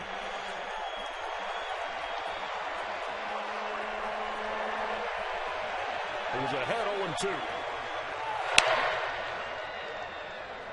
And the reason I say it's easier said than done, you go into a postseason game facing CC Sabathia, you're gearing yourself for a 0-0, 1-1, 1-0 game. All of a sudden you get this breathing room. Sometimes you can let down your guard. I don't think it's going to happen here, but you never know, because all of a sudden you're like, hey, I got 5 mistakes. Well, if you start thinking like that, the other team starts creeping back in. You know, we give Cliff Lee most of the credit because the way he's pitched in the postseason, but after Rangers lost this year, CJ Wilson had 11 wins, so he really was the stopper of any streaks for these Rangers.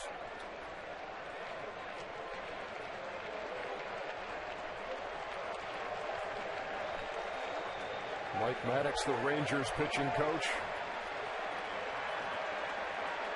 studying CJ Wilson, who settles in to deliver an 0-2 pitch to Brett Gardner. Well, it really starts from the top. The president, Nolan Ryan, has passed down to Mike Maddox what he wants his pitchers to do, wants them to go deeper into games. And they have been doing that since Nolan's been here. Yeah, Ron Washington saying that he brings a presence and a credibility to this club. That way tight. Ball and 2 strikes, and that influence on the pitching staff, not to be looking over your shoulder, looking for the bullpen to bail you out. Just the way the Express conducted his business. And when an icon puts pressure on a pitcher to perform, you usually do it. Hey, how about the fact that he brought the cheese in the first pitch tonight? I was so impressed with. I knew it was going to be hard, but I didn't expect him to knee high, about 88 miles an hour. The gun said. Well, I'm making that part up, but sure looked like cheese. May have surprised Jim Sundberg just a tad too.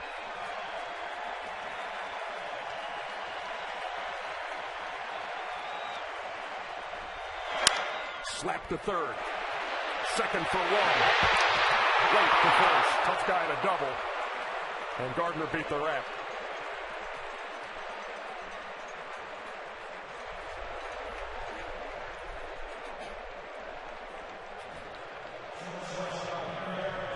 Well, you can't do it any better and you can't do it any quicker, but Brett Gardner, one of the fastest guys in the game.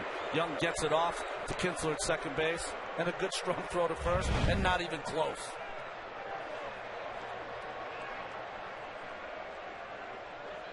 Top of the order now, and Derek Jeter with a runner on and one down.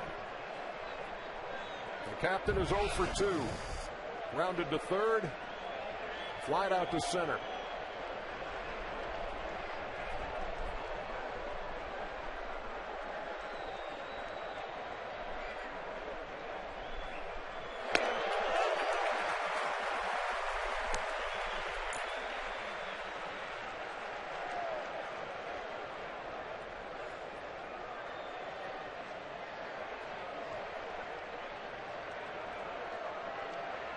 Saw a shot of CC there. Unless these teams score some runs, that could have been the last inning we've seen CC pitch as they're heated up in the bullpen again. Certainly a disappointing start for CC, but I would reckon to believe he's going to rectify that really quick in his next start. And by taking him out prematurely as far as the pitch count is concerned, it brings up the chance of him pitching game 4. Wilson with a long look into Trainer.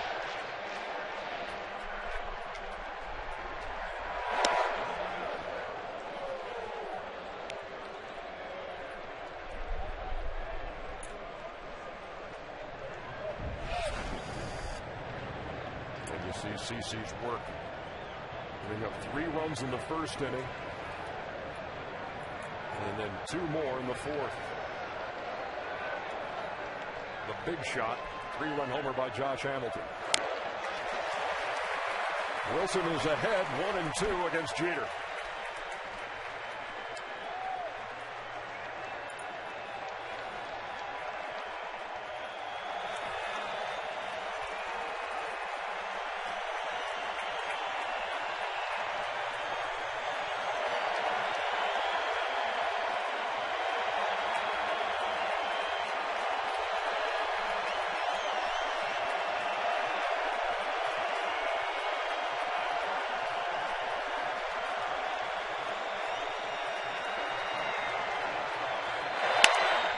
To second, 4, 6.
Tonight's pitching comparison is brought to you by Liberty Mutual. CC Sabathia's night is done, John. Yeah, and if you'd have covered up those two pictures and tried to guess whose line scores that would, you'd probably go and say CC's got the one where 5 innings, 3 hits, no runs. But the young pitcher with not a lot of experience has outdueled CC. CC's won 4 opening career postseason starts, but he won't win tonight. And CJ has really been huge for his team. Our first look in this postseason at Jabba Chamberlain. Did not pitch in the Yankees' 3-game sweep of the Minnesota Twins. And he faces Vladimir Guerrero to lead it off in the bottom half of the 5th. When this place, between innings, they had those big Texas flags waving and 50,000 standing and singing deep in the heart of Texas and clapping. It's a party here. And they lead it 5-0.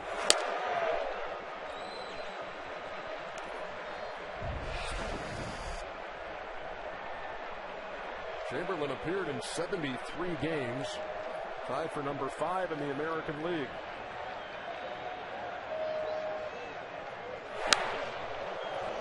Vladimir Guerrero can take some of the funnier swings you will ever see, but when he came over here, a lot of people thought he was done.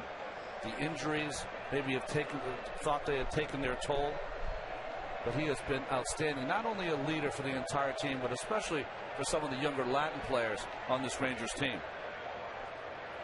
Looking for his first hit of the night. Grounds it to third. Rodriguez throws him out for the first out. What do you say we check in Atlanta with Matt Weiner? Matt.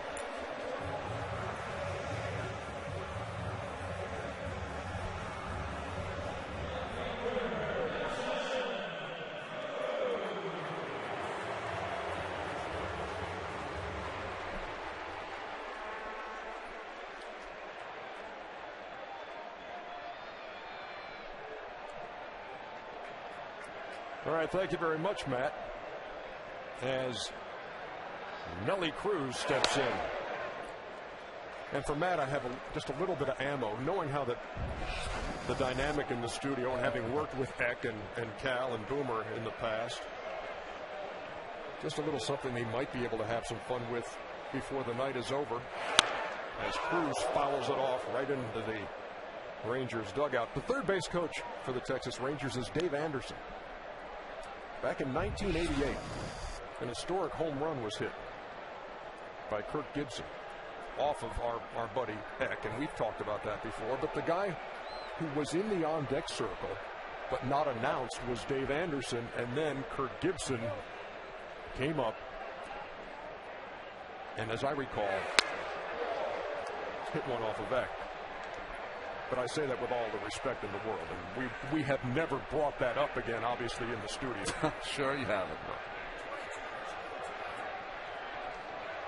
22 years ago tonight, I'm told, by Hal Galima.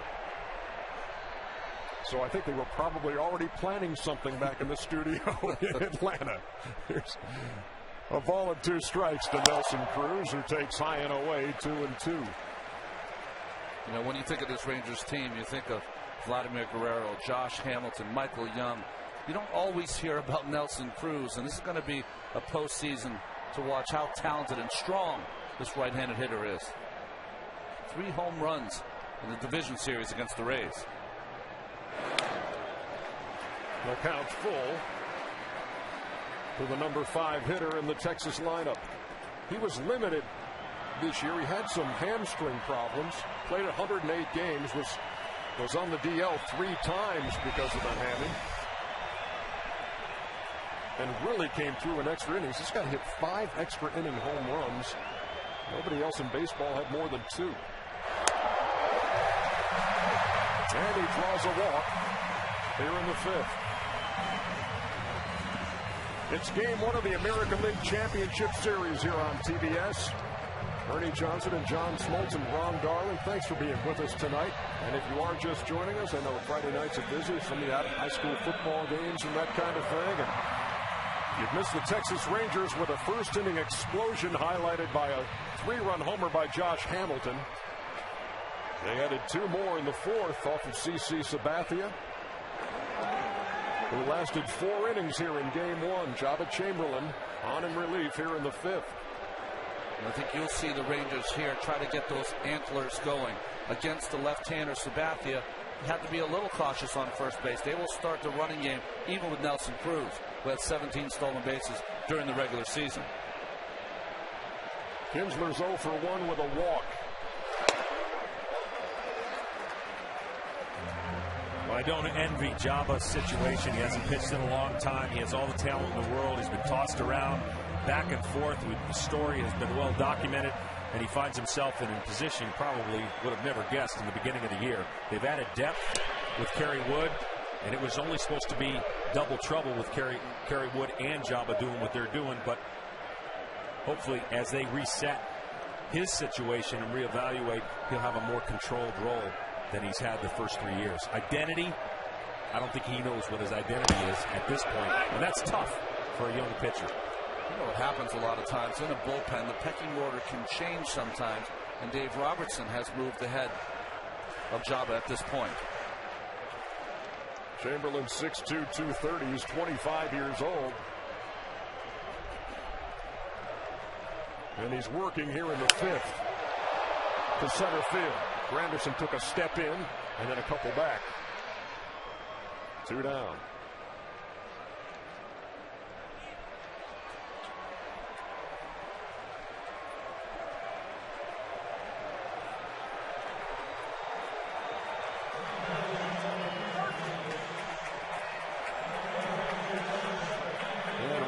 Washington is going to go to his bench. A left-hand hitting David Murphy will hit for Jeff Francoeur.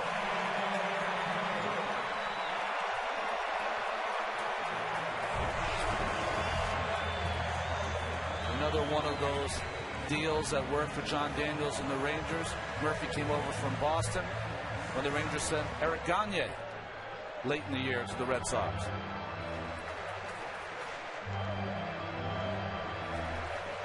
He hit .291. Played his college ball near here in Waco at Baylor.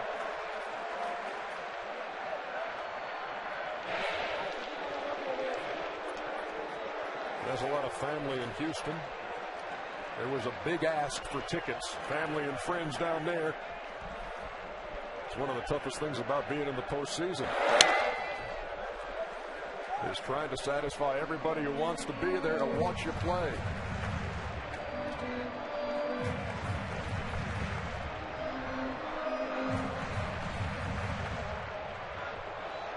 Yeah, the general rule is you can't give them away in the regular season sometimes, and then you can't get enough in the postseason. All of a sudden, they come out of the woodworks.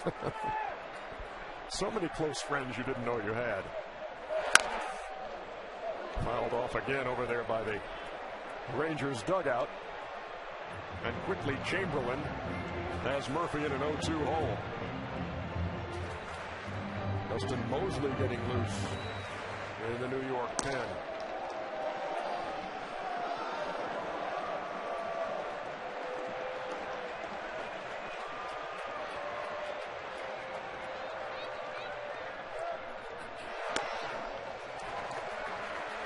Rangers have had an unfamiliar situation. Normally they don't get the front page news. You know, there's a team right across the street here, the Dallas Cowboys, getting all the news. Well, not these last couple days. They've enjoyed as you see the crowd showing up. Everyone's talking about the Rangers. I mean, you have to consider this their greatest season ever. The ability to win their first postseason series. There's the small confines of Cowboy Stadium. Yeah, we were in there for the NBA All-Star game with about 8 billion people. Did you feel claustrophobic? I felt like a speck. The place is absolutely massive inside. You talk about the greatest season, and Ron Washington, the wins have gone up in each of the 4 years he's been here. 75, 79, 87. 90. Nolan Ryan had said back in February he thought this team could win 92 games. They came too shy of that, but here they are in the ALCS. Murphy staying alive. He's reached 4 times this year on catcher's interference. A lot of times that happening with 2 strikes. As he says, his swing gets a little longer. He's trying to spoil pitchers' pitches. And other times, combined with that, as his swing gets a little longer, runners have been going, catchers have been reaching, and he's tipped the mitt and reached 4 times. It's a ball and 2 strikes. And to your point, Ernie, what they were known for in the past was hitting home runs and striking out a lot. And, you know, this is their lowest strikeout total and their lowest home run total in quite some time, and it just happens to be along the theories in their pitching. We're going to win. And Nolan Ryan says we can win differently in this ballpark. A lot of credit has to go to Clint Hurdle. Ron Washington was saying, as a former manager, Hurdle's able to meet the expectations of what he wanted the offense to do, to get them to execute better, especially with 2 strikes.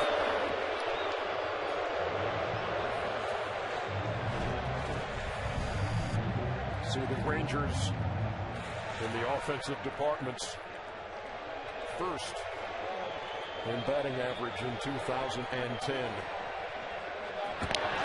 Java is incurring the wrath of 50,000 here in Arlington. Ron Washington was a coach on the staff of Clint Hurdle when he was the manager of Tidewater. Favor repaid.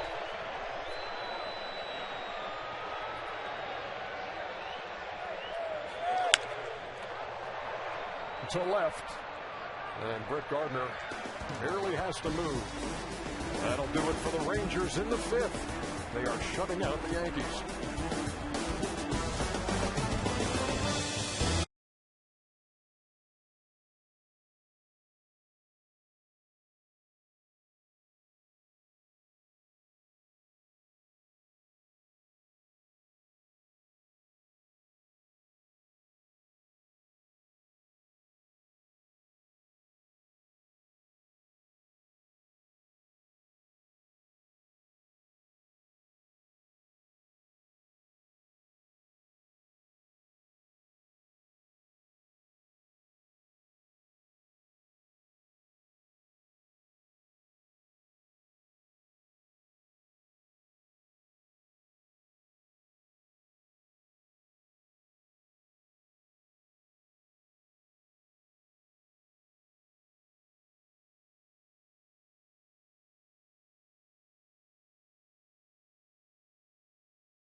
Series coverage on TBS is presented by Capital One Venture Card.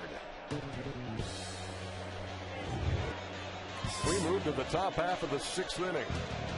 This was the big inning in game 1 of the ALDS for the Yankees when they erased a 3-0 Minnesota lead by scoring 4 times. Tonight they trail 5-0. And you see the defensive changes. And Nelson Cruz, who is now in right, gets a chance immediately from Nick Swisher. 1 down. Let's take a look at the Travelers' mid-game recap. First inning, a bullet to right by Josh Hamilton, 3-run shot. And then it was Michael Young delivering to the gap.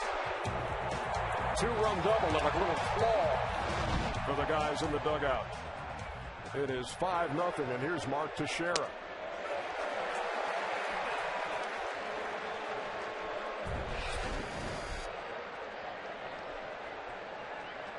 Teixeira 0 for 2. Rounded to third, popped to short.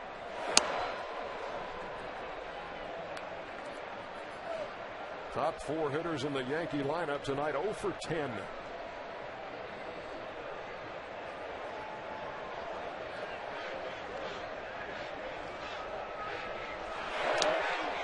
Made him skip at the plate. And a big reason for that, you look at the pitch tracks. A lot of the pitches around that blue box for C.J. Wilson, where we've never seen CC Sabathia have so many balls and dots outside of that box, which really led to always being in trouble. CJ's been in command. He's thrown the ball where the hitters looks enticing, but he's making pitches, and they're not really squaring too many balls up. C.J. Wilson having a Cliff Lee kind of game. Plenty of strikes.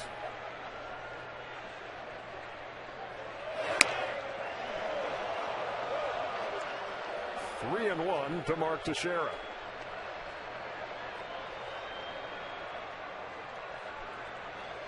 Alex Rodriguez, strikeout victim his first 2 times, waits on deck.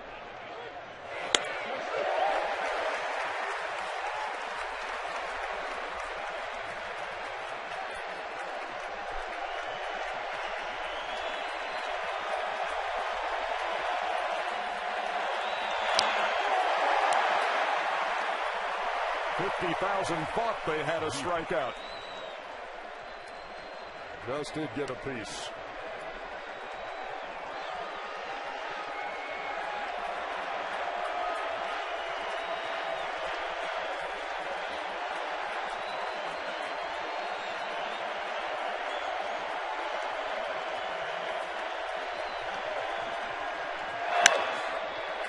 Fly ball to right. Cruz drifts back. 2 up and 2 down, both of the same guy in the 6th.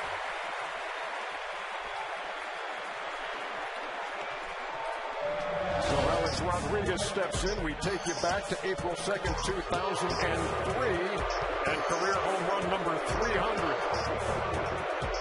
And it was August 4th of this year that number 600 ran to Monument Park. Youngest player to hit the 600 home run mark in his career. And he taps it right back to Wilson.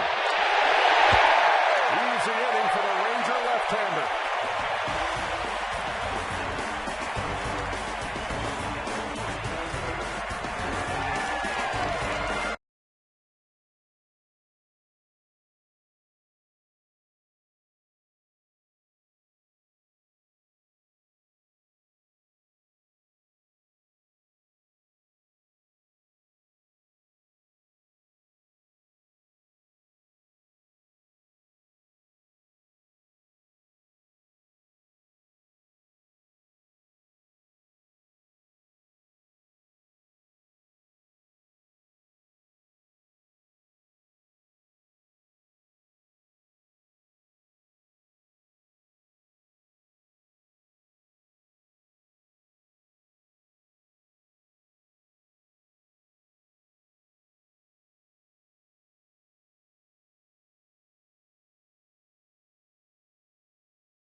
And in a 5-0 game, the Yankees go to their third pitcher, Dustin Mosley.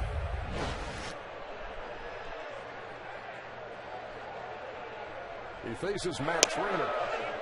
Throws him a strike 0-1. With this deficit, it's almost like the guys that have not pitched for the Yankees trying to get them an inning.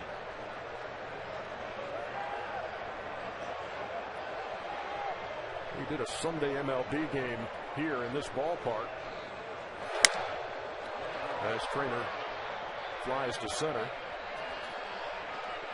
It was Cliff Lee against Dustin Mosley who acquitted himself really well. It was a real duel, which eventually was won by Lee. But Mosley's a guy who's had some injuries in the past. He's had surgery on his pitching arm, and he also had hip surgery. And that was in August of 2009. And he was rehabbing in Texarkana, Texas, and was really concerned because the hip was feeling worse than it was feeling better. Then he started running around the high school track and said, you know what, this feels pretty good. And the more he did that, the looser it got and the better it got. And it was really, if you want to trace the turning point to his rehab, it was on a high school track in Texarkana. He faces Jorge Cantu, the number 9 hitter, in the Texas lineup. He's 0 for 2. 9 starts for Mosley this season, 7 relief appearances. You were mentioning Cantu before. I think anybody in baseball, when that trade was made from the Marlins to Texas, thought that was a great trade for the Rangers.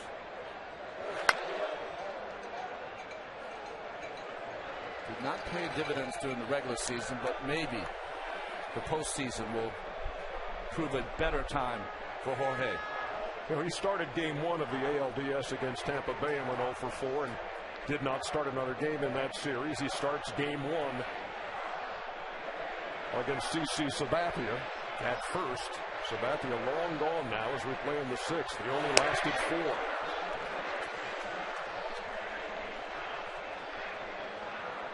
This is living proof you can't take anything for granted. If you're Dustin Mosley, you can't even imagine pitching in the first game of ALDS with CC on the mound, but you got to be ready, and here he is trying to hold the fort down for New York.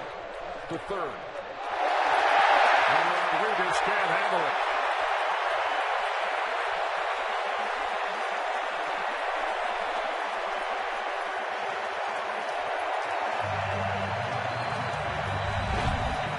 Couldn't get a better game for these fans here with A-Rod. This ball comes up a little at the end. It really handcuffs him. He tried to get in front of the ball, but you can see this bounce. Handcuffs him. The little top spin got through the wickets, and an error on Alex. Rarely has an E5 been enjoyed more by so many. There's been a lot of errors around baseball in this postseason. That was the first one by the New York Yankees. They committed only 69 in the regular season. Best in baseball.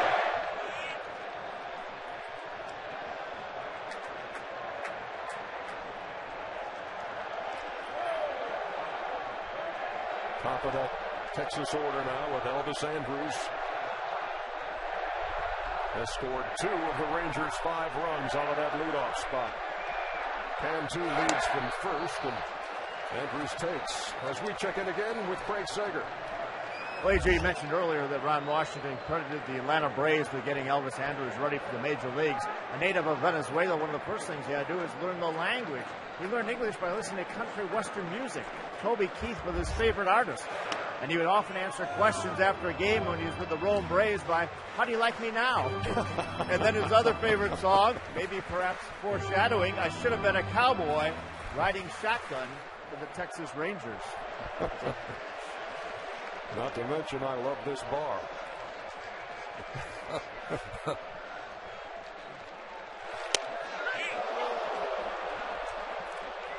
And he takes a called third.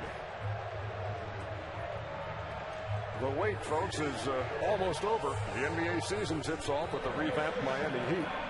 Revamped, one word to describe them, visiting the Boston Celtics, and the LA Lakers receiving their championship rings before taking on the Houston Rockets. The NBA returns October 26th only on TNT. Who'd they get? I've been busy. Who they get? A couple of guys who might complement that roster a little bit. So they're supposed to be pretty good then. Yeah, I think so. All right, we'll see. A runner on. 2 down here in the 6th. Mosley facing Michael Young. He came up huge as last time. 2-run double in the 4th. If you're wondering why these hitters are taking those fastballs, it's a really good sinker. And it starts outside the plate and comes back over the plate late. And for Mosley to be effective, he has to have that sinker look exactly the way it is to the hitters.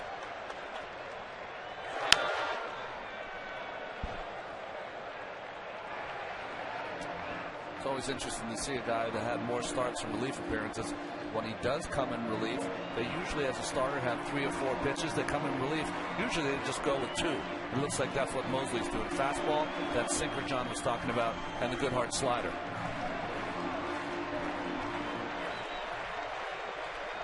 He's ahead of Young 0-2. Cantu, who reached on an error, leads from first. And that was well done by Dustin Mosley. Strikes out 2 in the 6th.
Top half of the 7th inning in Game 1 of the American League Championship Series.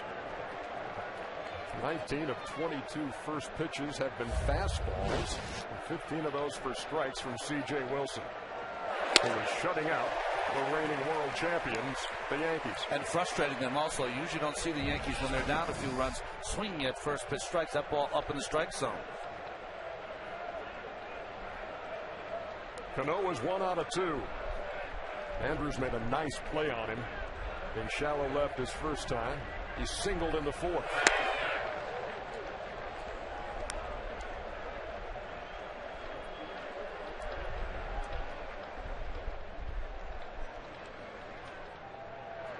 This is pitch number 86.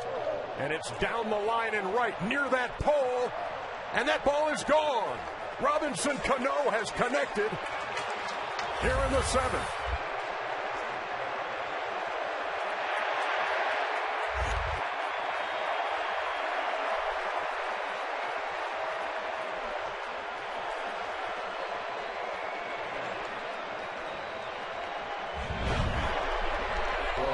With an MVP type season, we described that it doesn't matter left side or right side as far as the pitching concerned. 13 home runs in the regular season against left-handed pitching, and just a line shot that he wraps around the foul pole. And only the first he's given up against left-handers, and the first run he's given up in 12 1/3 innings.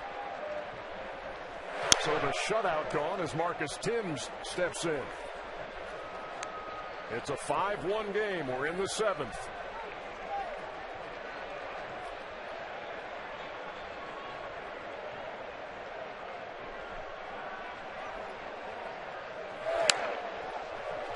Timms right off the thumbs. 0-2.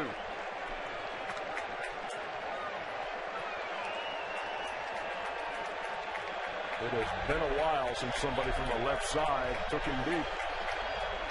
Insoo Chu of the Indians.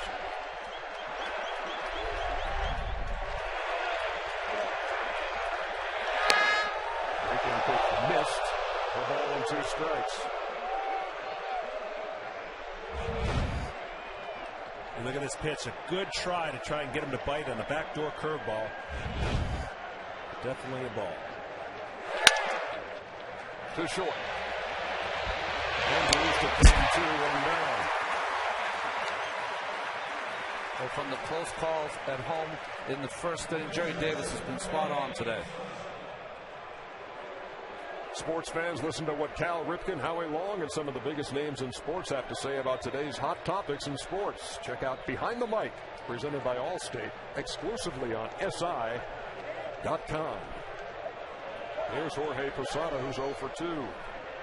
Ground out, and a line out to left.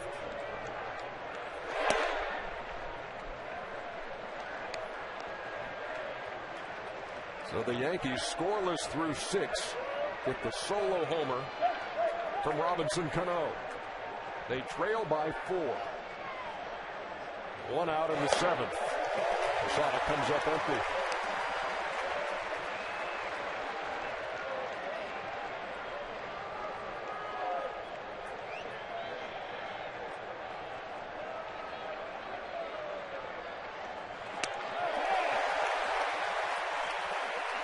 If you're looking for a body language or something that could give a pitcher to a hitter away, you're not seeing it from C.J. Wilson. Everything has been in command. He showed a little emotion, pounded his glove when he gave up the home run. He goes right back to the things that he's doing all game, and that's commanding his pitches. You know, even between innings, it's a long time in between innings. He seems comfortable. He doesn't rush anything. It feels like this is where I want to be, waiting for the hitter to step in and then doing his job.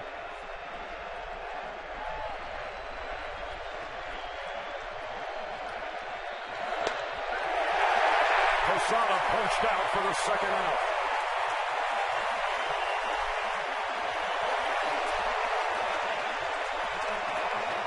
The right-handed hitter's now 1 for 18. We talked about the left-handed dominance that he had on left-handed hitters, but he's shutting down the right-handed hitters with the left-handers being 3 for 5.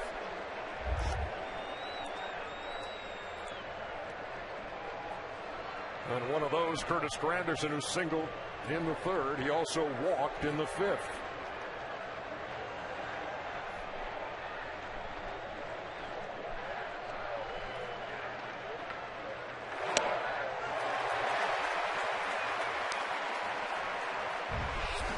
Granderson now with 6 hits in 4 postseason games in 2010. Bounced it up there, ball, and a strike.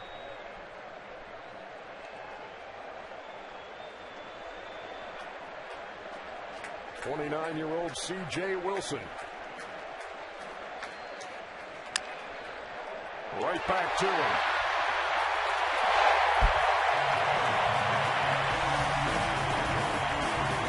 It's time to stretch in Arlington.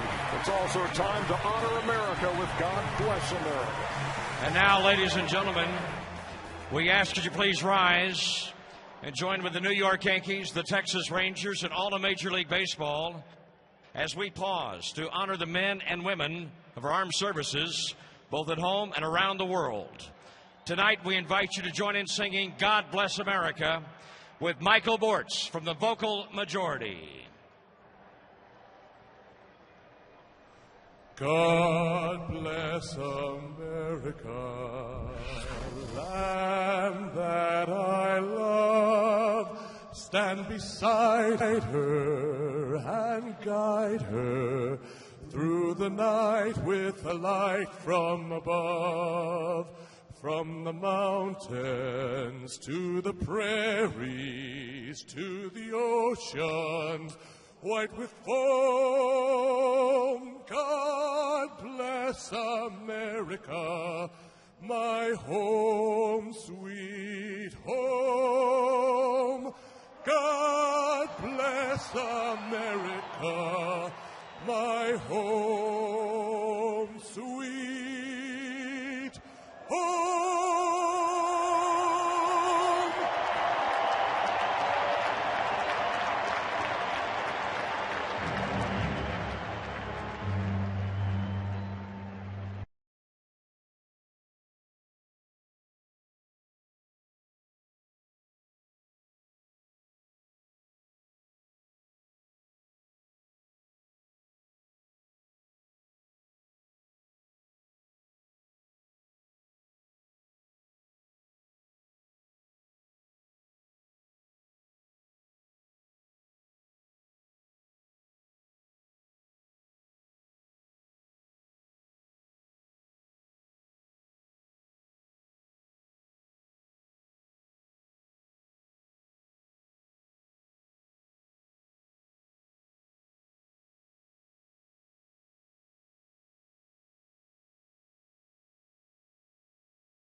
Arlington, the Rangers leading 5-1. Ernie Johnson and John Smoltz and Ron Darling at your service. Here, game one of the ALCS. C.J. Wilson in complete control and an early strike offense by the Texas Rangers. Well, they've been outstanding. I mean, that's what they needed against CC Sabathia, is to get a big inning, especially early. And that 3-run home run by Hamilton was just the medicine that they needed against the talented lefty.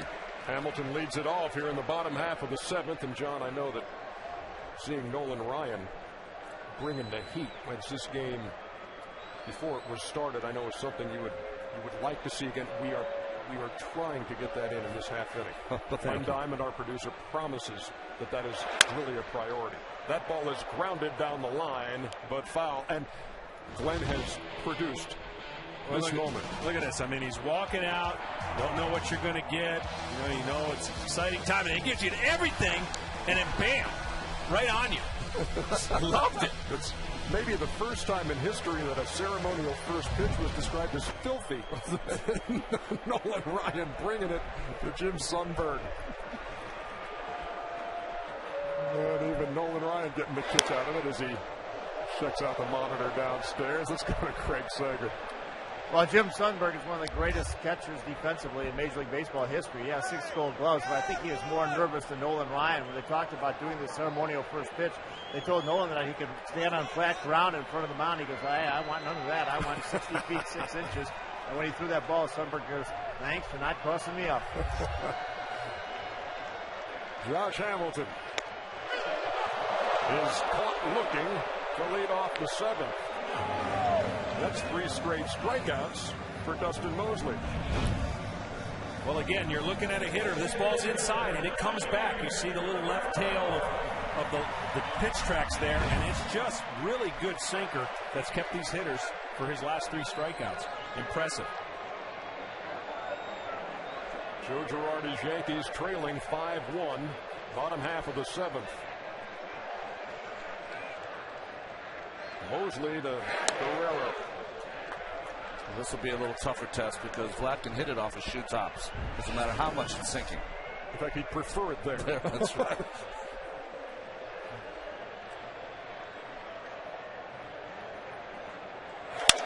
Hit hard, one hopper, and Harry Jeter will throw him out.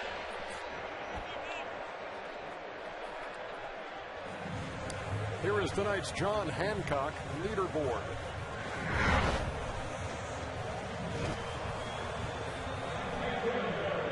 And you see the Rangers hitting 288 in this ballpark at the top of the charts, and the Yankees hit 279 in their yard.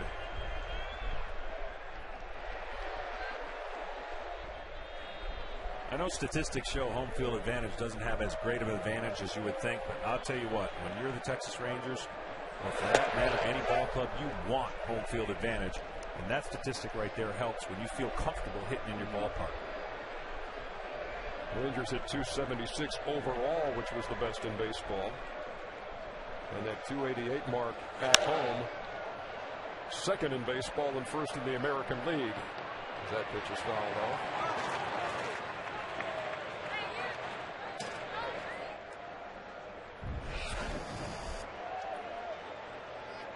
The splits for Nelly Cruz.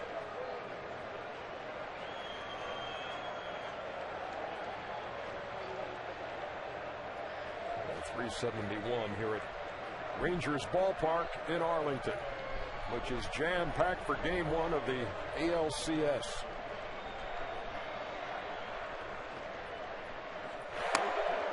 I think that's the one thing about the Rangers, why this is, if not their best team, one of their best teams, because they can beat you in so many different ways. They've done it with slugging and pitching tonight. There's been many games they've done it with their base running and relief pitching. Last year, 42% of their runs came via the home run. Only 32% this year, so it shows how more well-rounded this offense is for Ron Washington.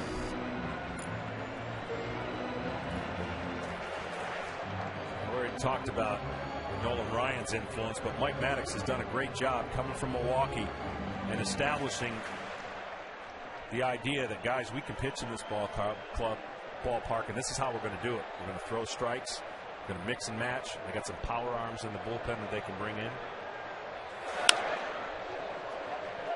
Cruz fouls it back. He went 1 out of 2 against Sabathia tonight. Singled in the first, was thrown out at the plate trying to score on a ball that got away and bounced right back to Posada. And at the time, it was the first of a few missed opportunities for the Rangers, who were leading 3-0. But they did score 2 in the 4th. And Cruz goes down swinging. Dustin Mosley, how do you do?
Don't miss the series premiere of Glory Days, November 16th at 10, 9 Central, only on TBS. I was holding in that play. Oh, good eye. Yeah, high school football mighty big in the state of Texas. Speaking of mighty big, this inning's mighty big for C.J. Wilson, the influence of Cliff Lee. Not many guys would come out to the 8th inning. They'd say, hey, job well done. Got you through 7. He's out here looking to finish the deal, at least pitch deeper into the game. And he jumps ahead of Brett Gardner, 0-2. He's at the 100-pitch mark.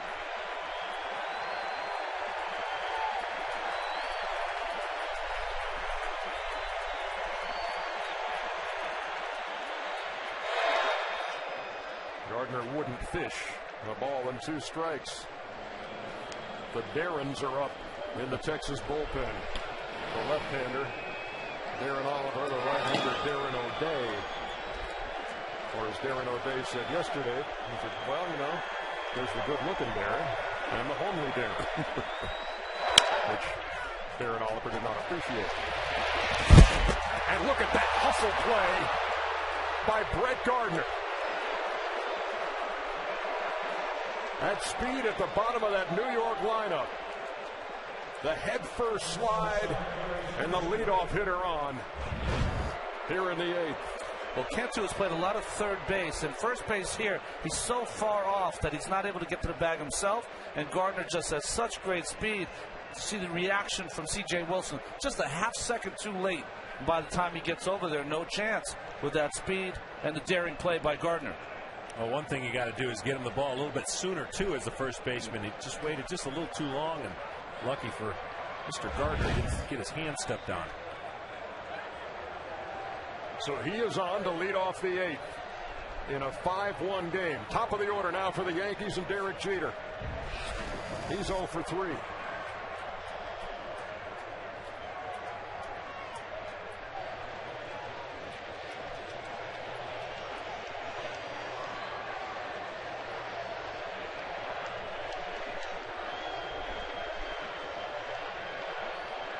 He's reached safely in 19 straight postseason games.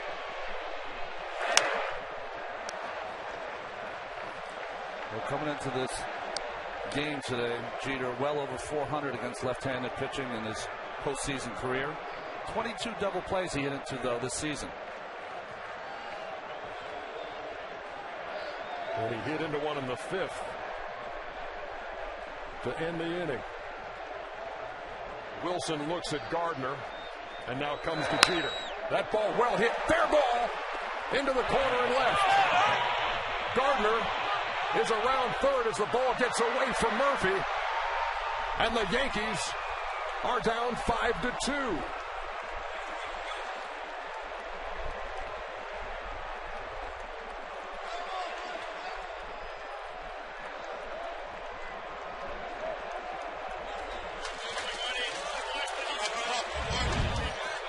You can't hold these Yankees down. Just keeps that ball fair inside the line at inside the third base line.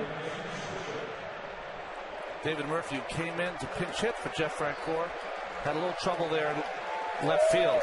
But that double by Jeter down the line. Tried to get C.J. Wilson through another inning. Didn't happen.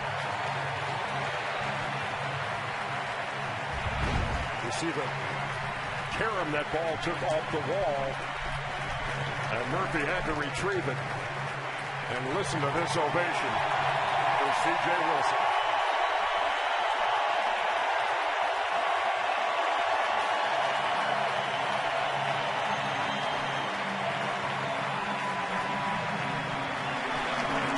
And when we have a moment, we step away to Atlanta. Matt Weiner.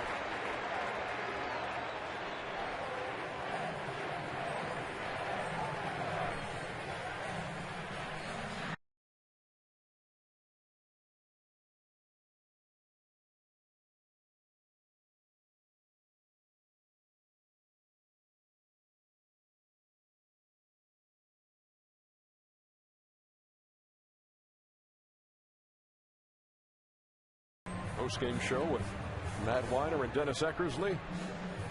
Boomer Wells and Cal Ripken. But there's plenty of baseball to be played here in Arlington. We are in the 8th inning, and I cannot.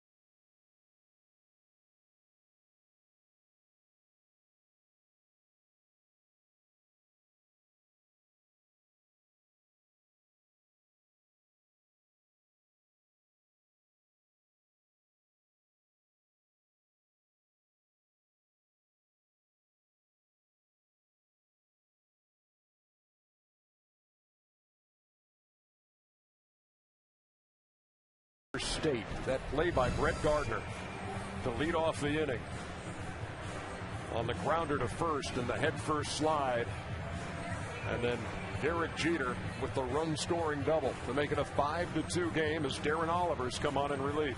Well, Oliver's going to continue to pitch against. They want Swisher and Teixeira to hit from the right side. He is going to face the two switch hitters.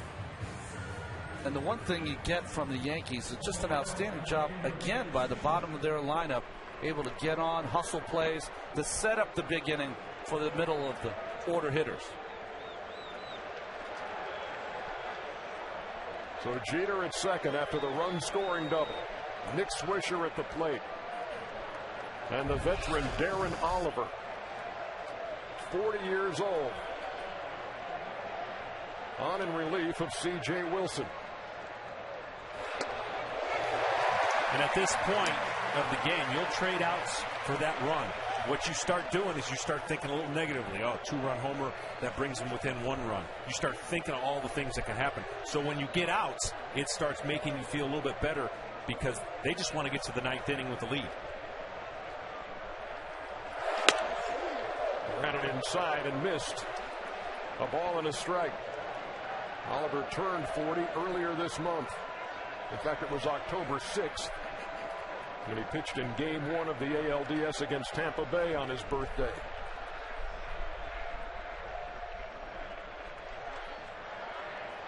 He's taken too long for Swisher.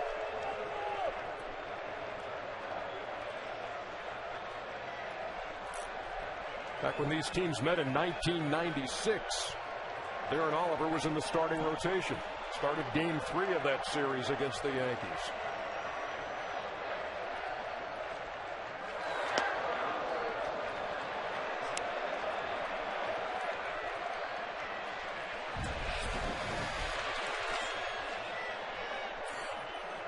Back to the 1997 ALDS. And they trailed 6-1 and won 8-6. They were down 5-0 in this one.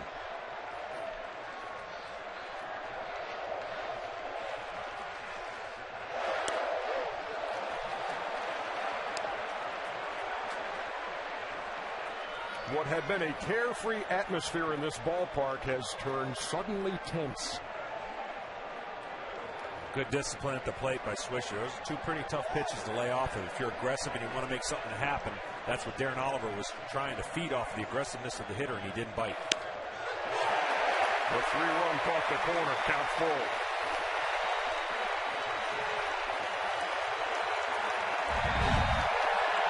Well, hitters count, but good pitch there by Oliver. Just caught the corner.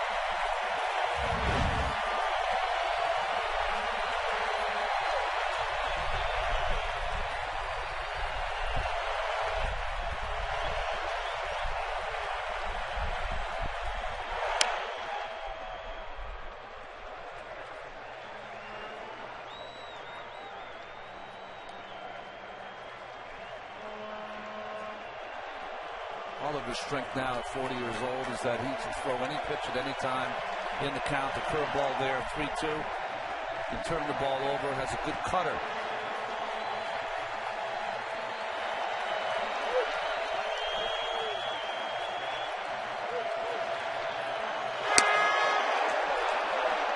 Runners at first and second with nobody out.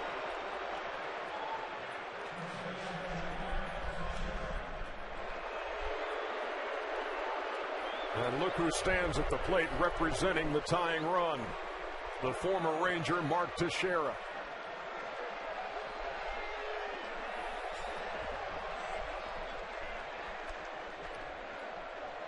Teixeira 0 for 3.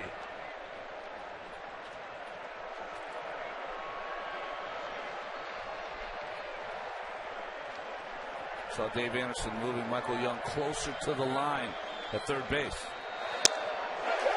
Takes a strike 0-1.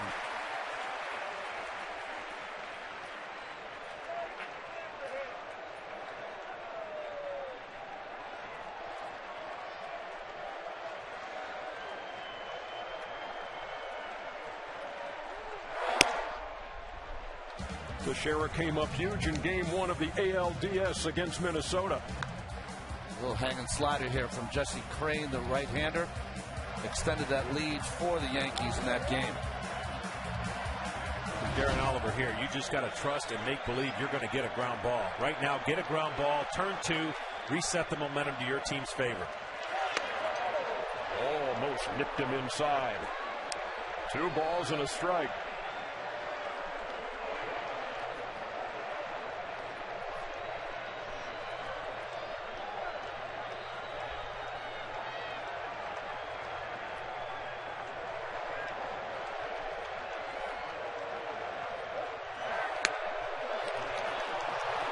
When you have not won a home postseason game in your ballpark, not only do the fans get tense, the players get tense.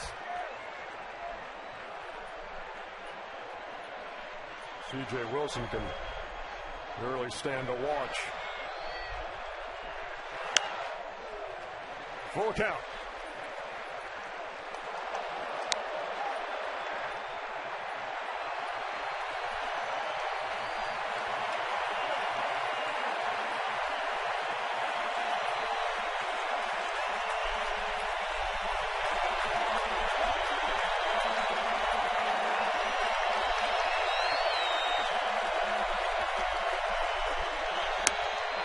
They are loaded.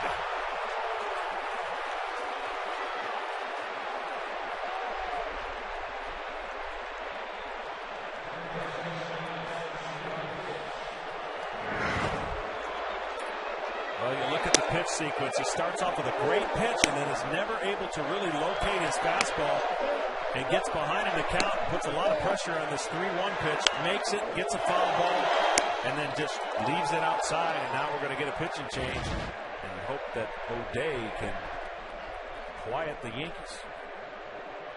Well, Darren Oliver comes on.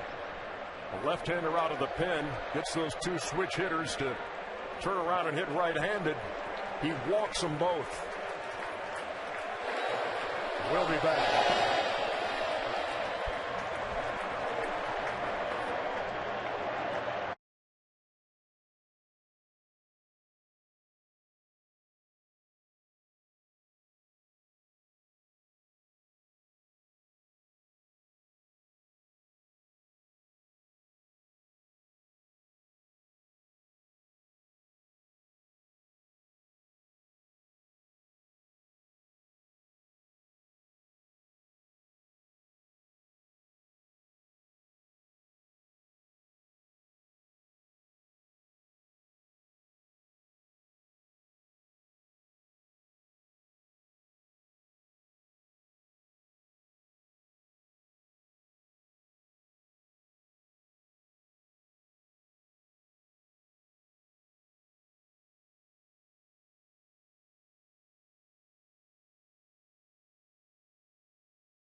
Girardi calls it one of the signature wins for his Yankees this year, and it came in this ballpark against the Texas Rangers when they were down 5 and rallied back. You saw Marcus Timms go deep, hit for Derek Jeter.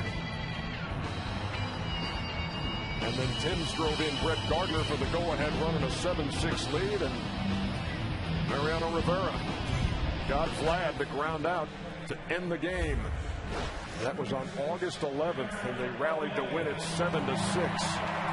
Here in game one of the ALCS. Once a comfortable 5-0 lead for the Rangers. Now it's 5-2. And with nobody out in the 8th, the bases are loaded.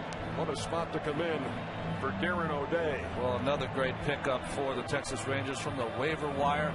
Darren O'Day, the side armor, has been outstanding in his 72 games of work during the regular season.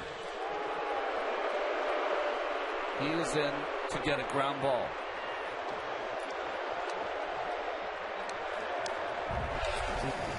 This is where you've got to focus on every positive thought you can have right now. Coming in saying, okay, I don't have to keep him from scoring. I just got to keep that guy from scoring. I've got to get outs. And this is the only guy that matters right now for Darren O'Day. Pop up, ground out, sack fly, you don't care. Jeter, Swisher, and Teixeira the runners. Rodriguez is 0 for 3 with a couple of strikeouts. That ball hit like a bullet past Michael Young. That'll score Jeter. Here comes Swisher. It's a one-run game.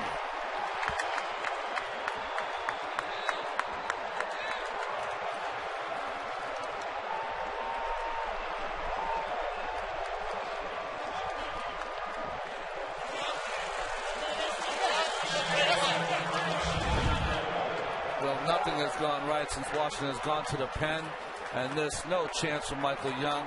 Tried to kind of lay it on the side and just get this tough hop, but the ball was hit 100 miles an hour past Young, and 2 runs, and what a reaction, of course, to the Yankees. Ron Washington is getting a lot of walking in this inning. Darren O'Day throws 1 pitch, and it's a 1-run game.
The Texas Rangers once led 5-0, and the New York Yankees have closed it to 5-4 with a single run in the 7th and 3 more here in the 8th, and there's nobody out as Clay Rapata becomes the 4th Ranger pitcher of the inning.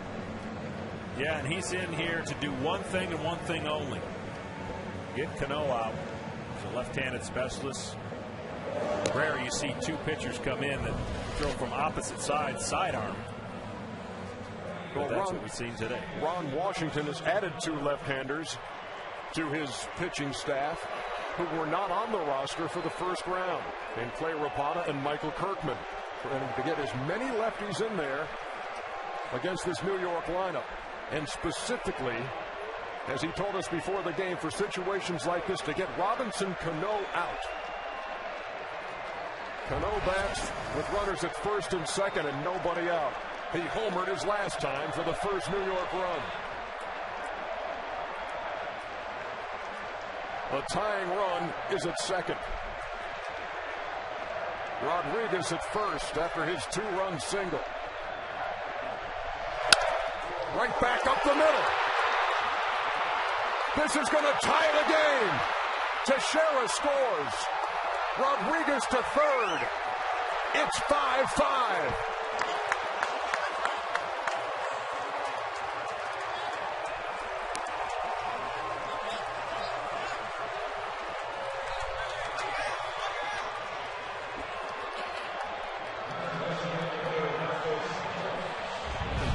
Well, first pitch hitting, that's what you want to do when a new pitcher comes in. Jumped all over that fastball up in the strike zone. And another bullet off the bat of a Yankee hitter. Hamilton errs in the field, allows Rodriguez to go to third base, and the tying run scored by Teixeira.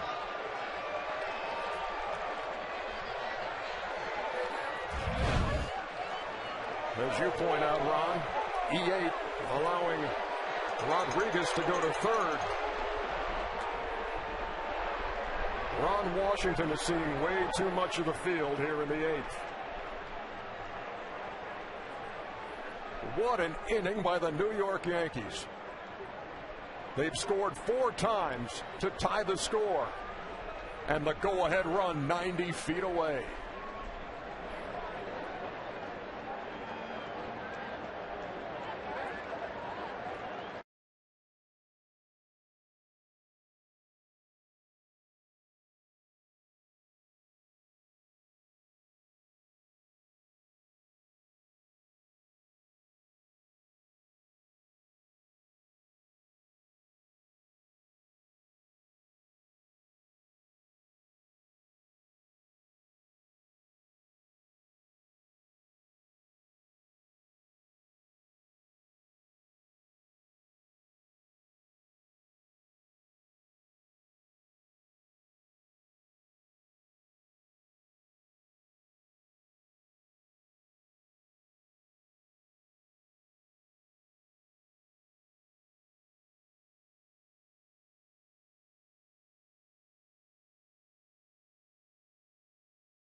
The Twins guys, the fact that the New York Yankees never panic.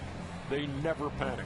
They were down 5-0 in this game, and right now are about to take control of it here in the 8th. When's the last time you saw 2 relief pitchers come in and only throw 1 pitch and get taken out of the ball game? They just have a lineup that has so much depth that when they get deep in these games, late in the games, they seem to outscore the teams every single time. And credit, you never think you have to give credit to the middle guys that came in the game. Mosley did a great job and kept the team right there, which you would take for granted, because in this inning, everything that could go wrong for Texas did. We said in the beginning, it's a huge inning because of what you know the Yankees can do. And so far for Texas, not only have they not gotten an out, they've had all the air sucked out of the stadium, saying no, no, no, not this. This is the 11th postseason game between these two teams. From the 7th inning on, the Yankees have outscored the Rangers 15-0. Well, the only Achilles heel coming into this game for the Texas Rangers in the postseason has been their struggle from their bullpen. Their ERA was 5.27 against the Tampa Bay Rays. Well, the left-hander Derek Holland on now to face the right-hand hitting Marcus Timms.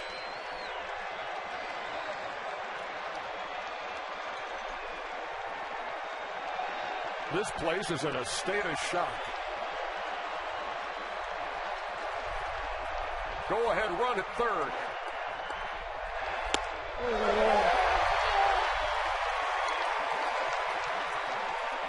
Well, Holland's thrown a pitch and he's still in there.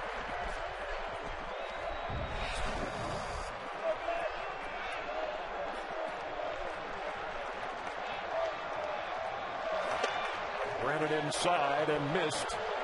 A ball and a strike. Timms is 1 out of 3. Singled in the 4th.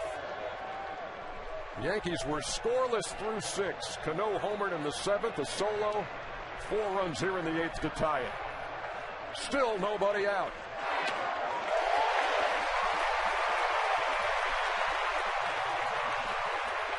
Well, if you're the Yankees, with all this momentum you got going, Timms really needs to put the ball in play. Keep it going anywhere but third base. I know they're playing halfway in the infield, A-Rod doesn't run particularly well. But there's some indecision whether or not they'll turn 2 or try to come home in a 5-5 tie.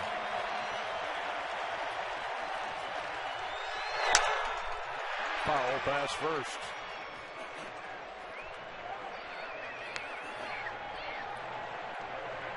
A-Rod is getting a very aggressive lead at third base with no outs, knowing that the contact, he is gumming home to force a play or see if the Rangers return to.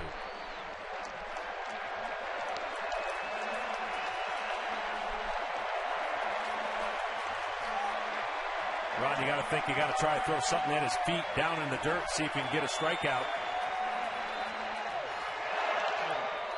He did just that. A nice play by Matt Trainer. That's the risk when you try to bounce one. Ron Washington had said when discussing his choice of Trainer to start tonight, he likes the way he handles the ball in the dirt. He's very quick, very agile to keep that ball in front of him.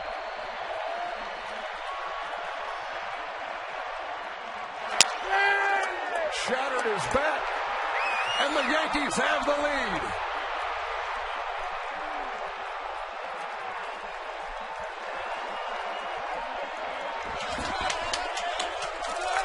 What did you say, John? Keep the train moving? He did what he had to do. He made contact. The pitcher made a great pitch, sawed him off, and can't even describe right here the feeling when things are going right. He knew it right away, too.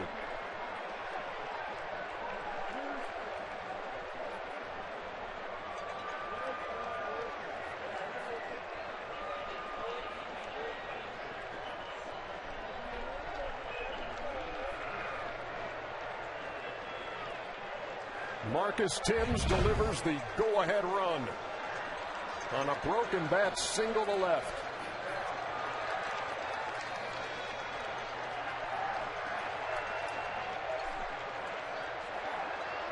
Timms, a guy who did spend some time in Texas.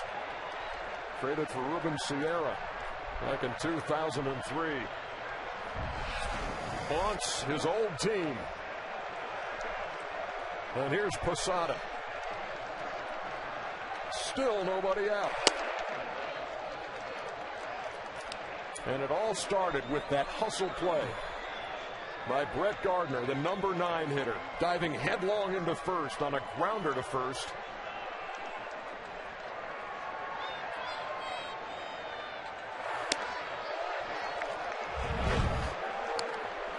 Well, the great slide, the hustle play to first base, just beating the foot of C.J. Wilson at first base. And then after that, really the 2 walks by Darren Oliver, who came into the game, really had propelled this inning.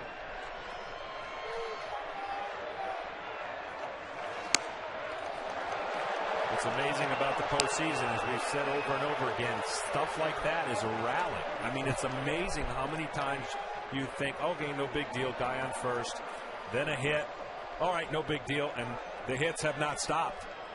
Now it's a huge deal.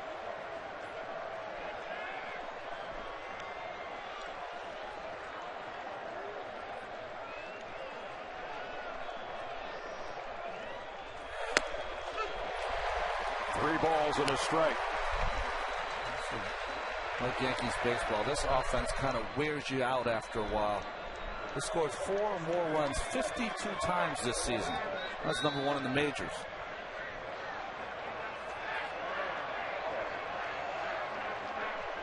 Posada can look for his. Ahead in the count, 3-1 with 2 on and nobody out.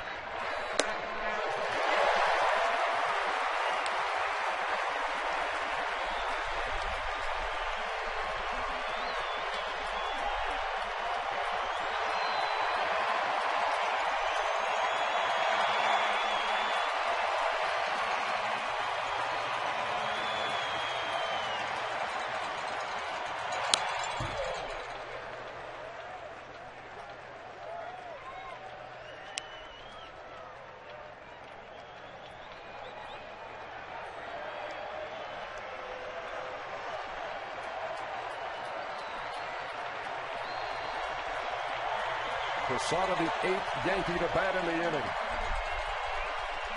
5 have scored. Fly ball, right field.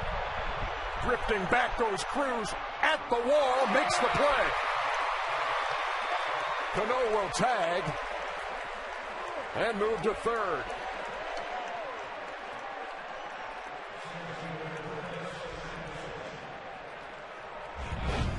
What an at bat by Posada. Nice catch by Cruz. This is a part of the ballpark where the ball will really carry.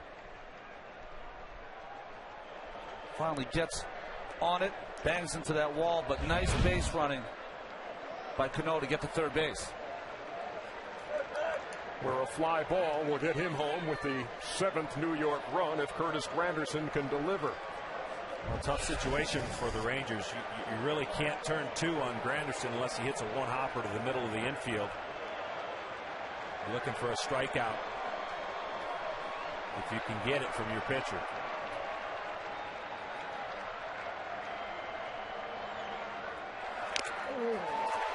Granderson cut right through it. 0-1.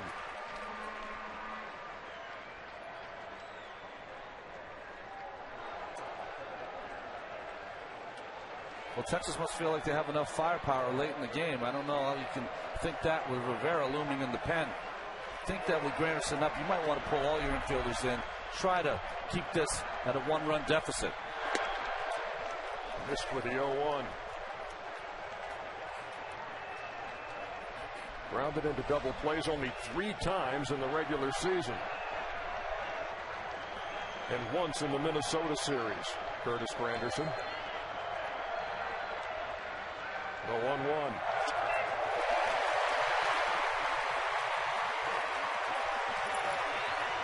Well, that pitch right there, if he can keep it over the middle of the plate, make it look like a strike. The way that breaks, that's how he's going to get the strikeout. You can either go up with a fastball or go right back with that seam if he can get him to bite on that pitch. Awfully sharp breaking ball. Huge spot for 24-year-old Derek Holland.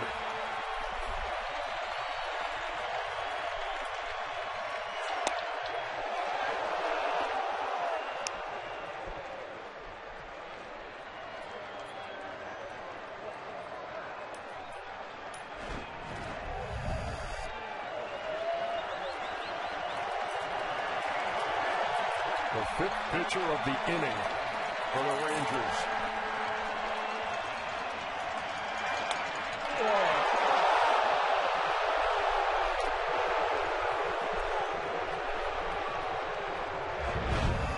Well, the intensity is just raised, but this is a pretty good call by Jerry Davis. The problem was that Jerry Davis raised up a bit like he was going to call it a 3rd strike and then decided not to. 3-2. He got him. Huge strikeout for Derek Holland for the 2nd out here in the 8th.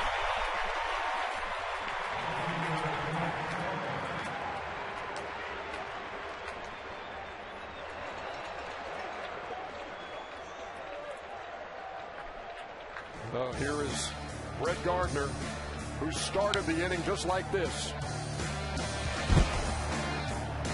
Just a little ground ball. Looked like it was going to be an easy out.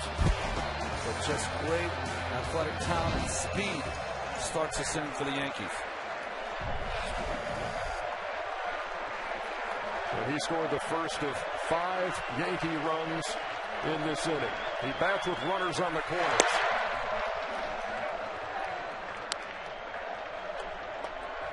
You might think it's not a great play, but Gardner's not averse to bunting with 2 strikes for a hit.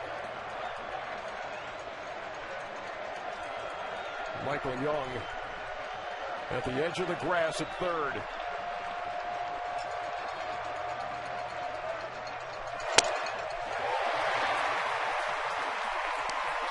Holland painted the corner, and it's 1-1.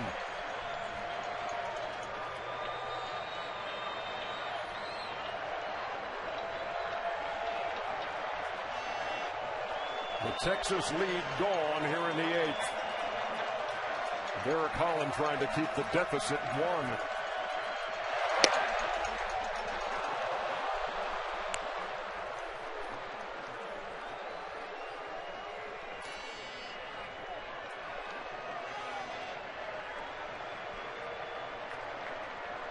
That guy was brilliant through 7. C.J. Wilson has watched the bullpen implode. To short. Andrews got to hurry. Down by a half a step. But did the New York Yankees do some damage in the 8th inning? I'll say. One score. They lead at 6-5.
Bottom half of the 8th inning in Arlington. Do not adjust your sets yet. It was 5-0 at one point, but now the Yankees lead at 6-5, and Kerry Wood is on. Saw him 3 times in the ALDS and at varying degrees of effectiveness.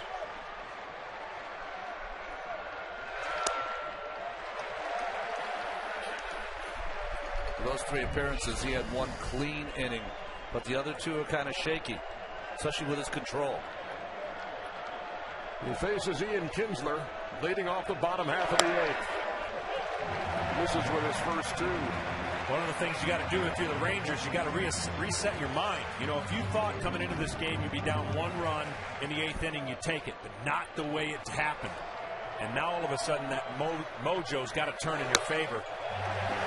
Nothing would be greater to come back for the Texas Rangers in this inning right away to reset their minds.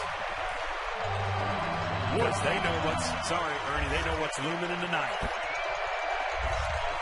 Dyer wears number 42. A 4-pitch walk to start the 8th to Ian Kinsler.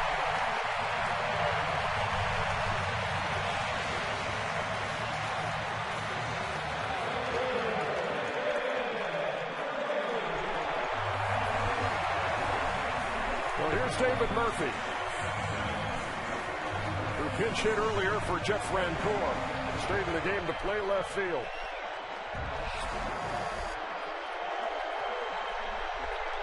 Who flied out to left in that pinch hitting appearance.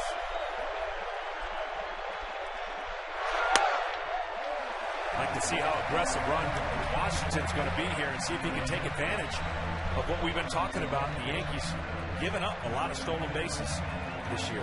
A-Rod's been in at third base trying to take away the bunt. Looks like Murphy's swinging away.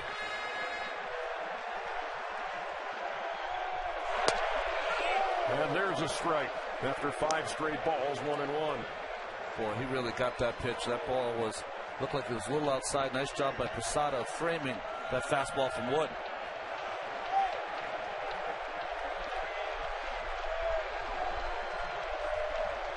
That's Ian Kinsler away from first. Murphy wants time.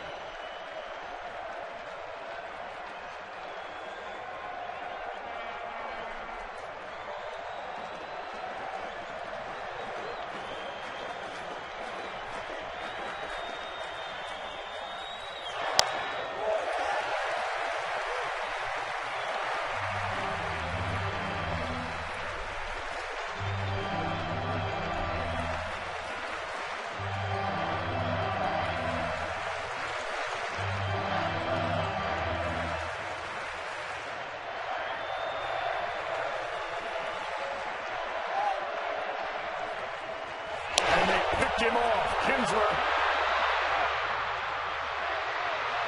will be tagged by Derek Jeter. Oh, my.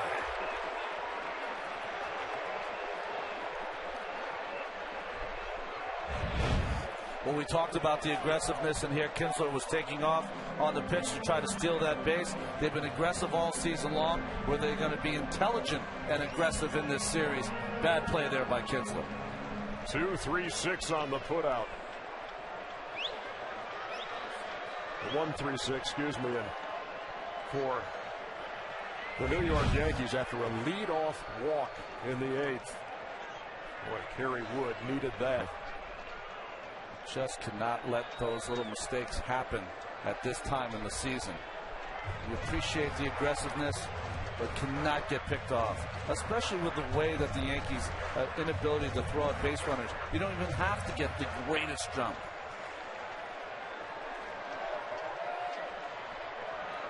Murphy waiting on a 2-1.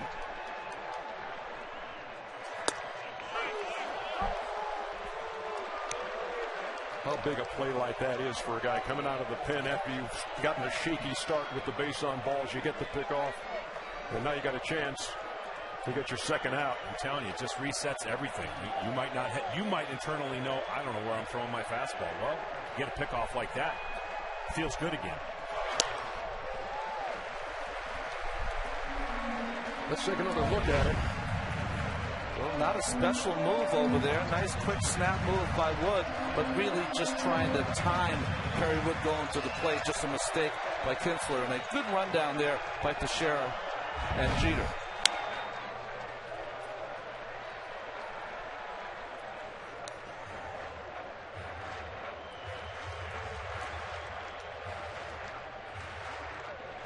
Mariano Rivera preparing for duty.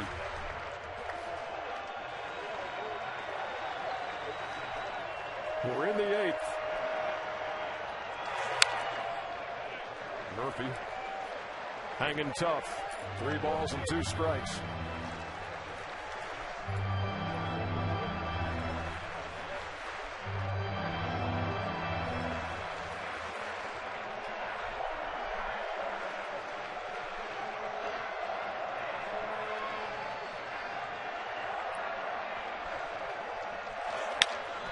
He just reached out, spoiled that, and it stays 3-2.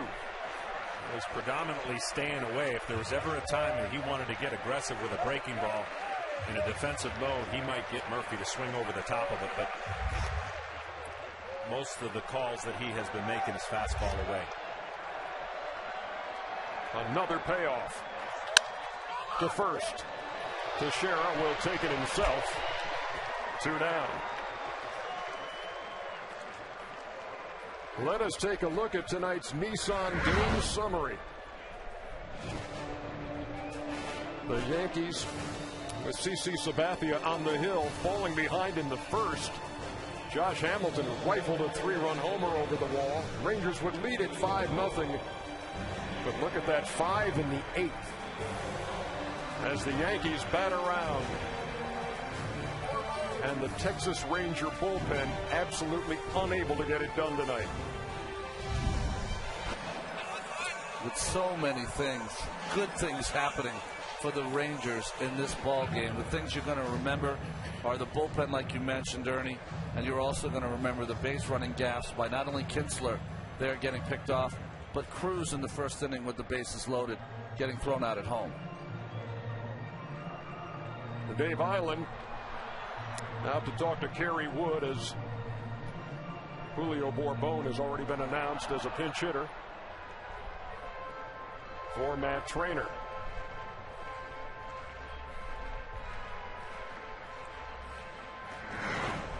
Well, this is the play in the first inning we mentioned with Nelson Cruz.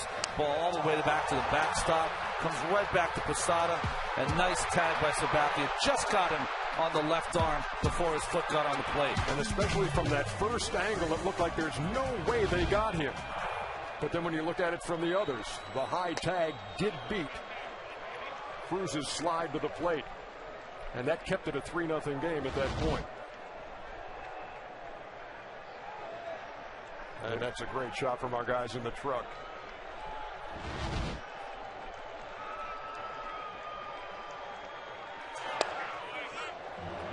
Bourbon has everybody in a Yankee uniform playing in. And now they back up with 2 strikes.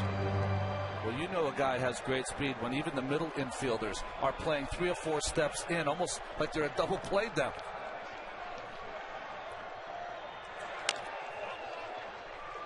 Just did get a piece.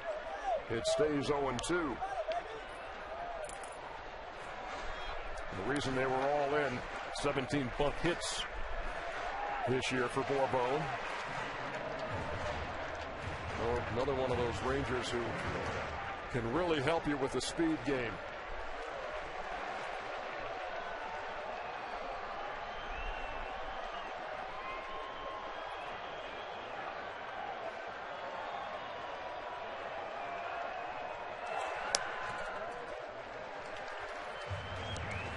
A ball and 2 strikes.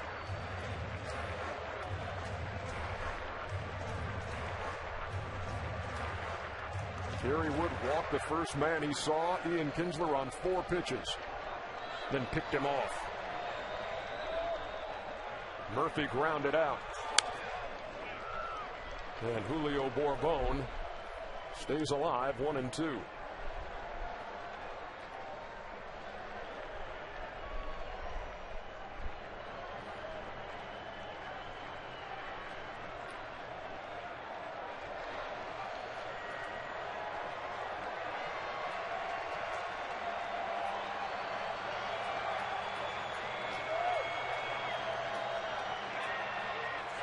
Got him. The New York Yankees with a 6-5 lead as we go to the 9th.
League Championship Series coverage on TBS has been presented by Capital One Venture Card. Heading to the 9th inning. And if you tuned in early and then turned away, yeah, that 5-run 8th inning for the Yankees has given them a 6-5 lead as Derek Jeter leads it off in the 9th. Benji Molina is the new Texas catcher.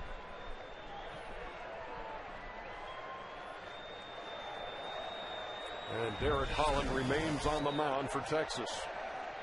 The 5th Ranger pitcher.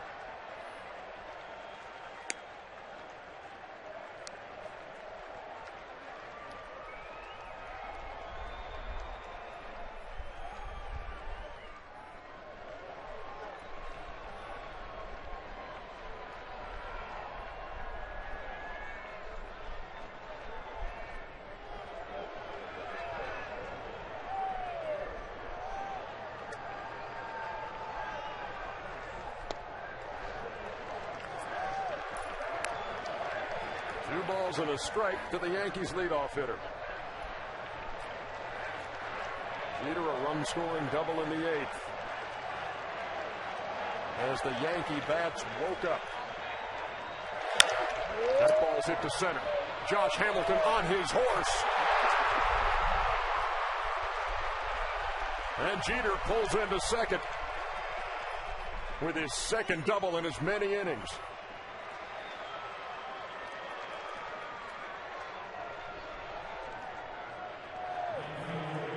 We talked about it before that some of the outfielders are going to play shallow on Jeter, try to take some of those hits away that he drops in front of them. But Jeter beats Hamilton here on this ball to center field. Hit it right on the screws, and even with a great play by Hamilton, not able to get to that baseball.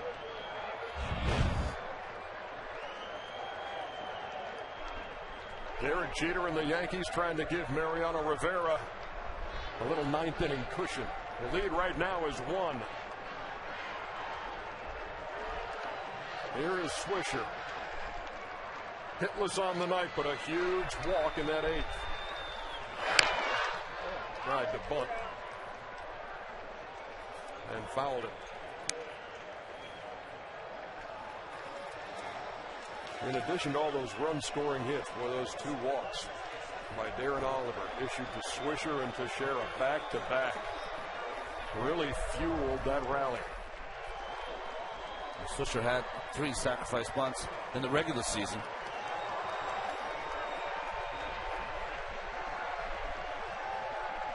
He squares again. Ball and a strike. One strike, 0-2. Now it's actually 1-1. I was surprised they didn't at least appeal to see if he had stabbed at it.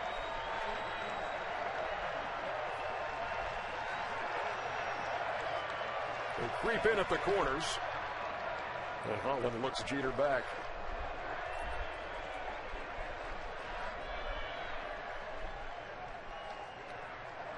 Kerry Wood got out of the 8th after allowing the leadoff walk. The pickoff of Ian Kinsler looms large.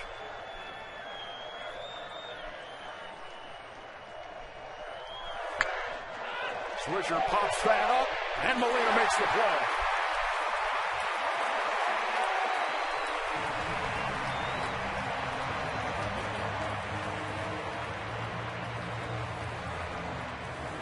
Who said Benji Molina can't move? This bunt attempt by Nick Swisher popped up. Nice quick move by Molina to make that play. That's my #1 pet peeve in baseball. Talented as these hitters are, they don't seem to put enough time in to try and get bunts down. They don't have to do it that often in the American League, but you can see where that lack of execution right there. An extra run at this point. I know it's Mariano Rivera. It's still huge. He'll take it. Here's Teixeira. Also looking for his first hit, but he too, like Swisher, walked in the 8th and came around to score.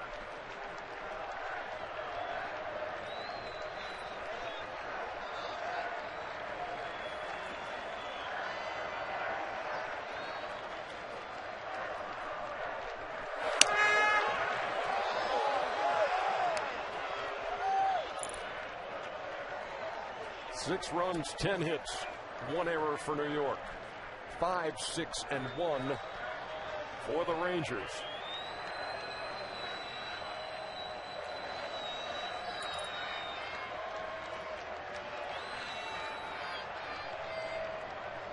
In the waiting game, as Teixeira steps out. Jeter leads from second. Derek Holland with a 1-1 due to Teixeira. And now Benji Molina wants to talk it over with the left-hander.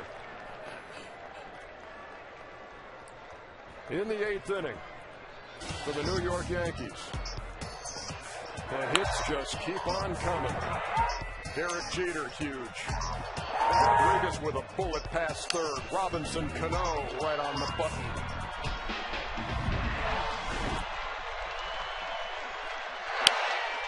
Fouled off at the plate. Marcus Timms also contributing a broken bat. Run scoring single.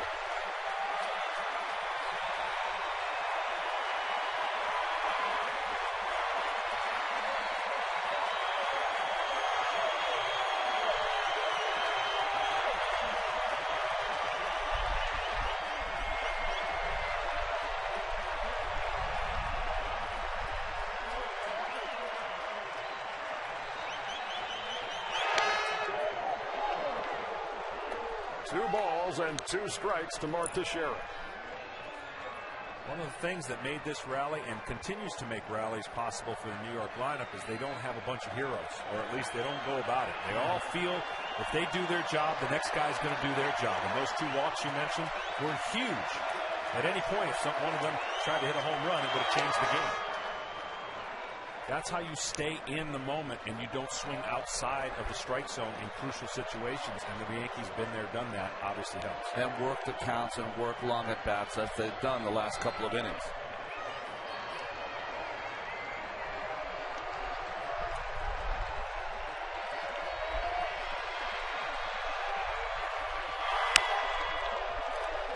Fly ball, shallow right center. Cruz on for the second out.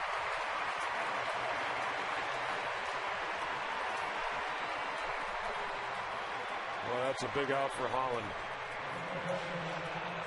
But his work far from over. Alex Rodriguez steps in. Oh, here's your catch-22, Ron. Yeah. If you're the pitching coach, you got to make up your mind when you go out there and say, this is what we want to do.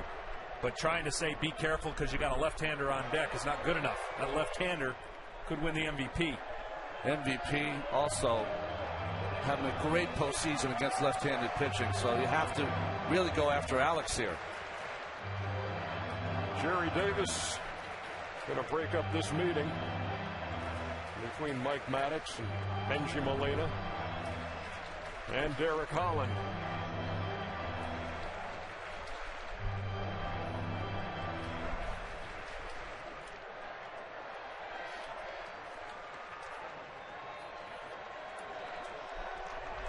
Mariano Rivera looming. He looks nervous.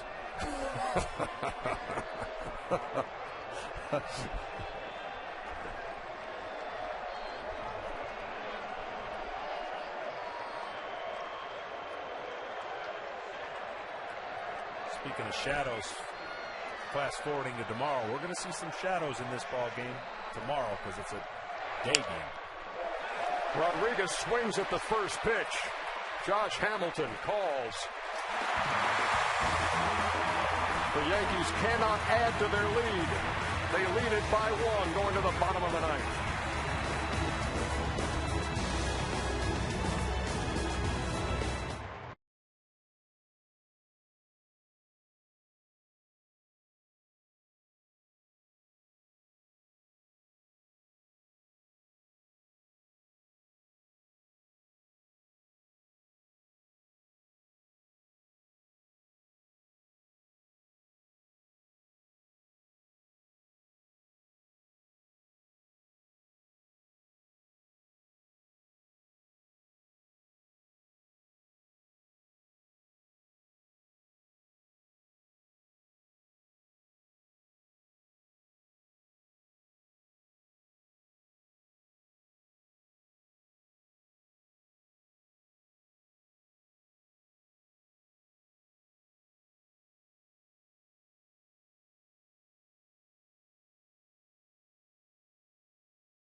Rivera on for the New York Yankees, and the Rangers can take some heart knowing, you know what, like very few teams, we've gotten to this guy. Absolutely, and that's all they can take going into this situation, because history in the postseason has not been the same as the regular season. You saw David Murphy with the walk-off, and then Jeff Francoeur with the walk-off hit by pitch. You know, you heard people say that's going to leave a mark. That one didn't.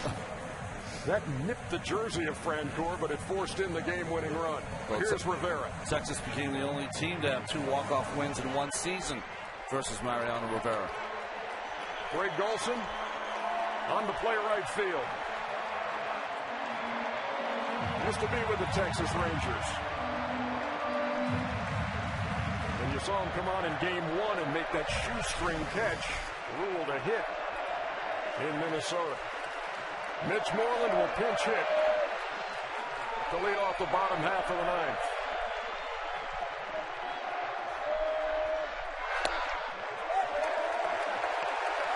I mentioned it before, John. The unsung heroes in this game are going to be Chamberlain and Mosley. 3 innings, no runs. Moreland hit 9 home runs this year. He grounds that past second and into right. Leadoff single in the 9th.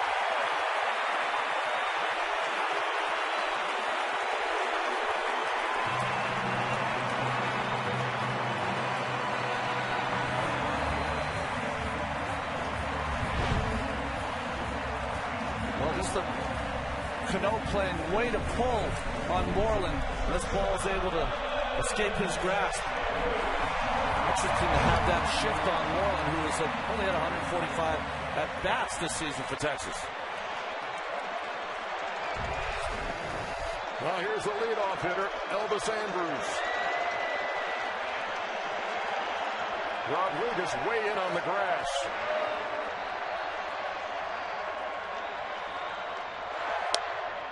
Andrews had 17 sacrifice bunts. Tied for the league lead with Sean Figgins. It's an interesting dilemma here, or option for Ron Washington. Andrews runs really well, but you want to try to get the guy in second base with opportunities to tie the game first before you can win it.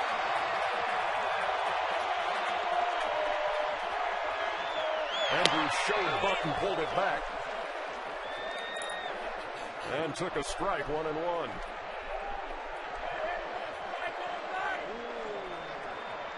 The interesting part is Moreland, who got the base hit, does not run that well, so it's a play that you could make to try to be aggressive and get the force at second base. Look at A-Rod. He's right down his throat. Once it foul. Mariano's a pretty good fielding pitcher, but what you want to do is try to bunt this ball, maybe not now, but at the time you want to bunt it to the first base side and try to get that in-betweener, because it's a lot harder for Tex to come in because A-Rod's already in. Now with 2 strikes, you're going to have to battle. A-Rod almost intimidating Andrews there. Very hard to get the bunt down when you have that third baseman breathing on your neck. Moreland with the lead at first, a 1-2. To Elvis Andrews. He lays it down with 2 strikes. And field and get him at first. Teixeira made the play. Throwing to Cano. But a 2-strike bunt right up the first base line.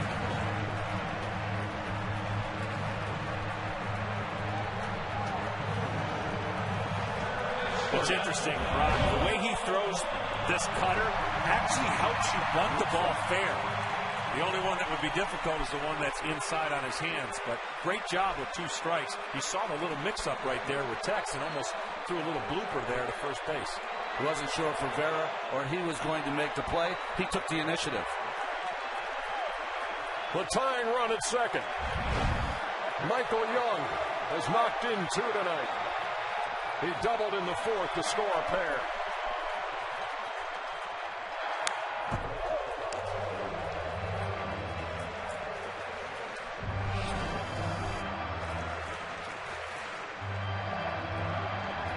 Solid career numbers you can see against Mo.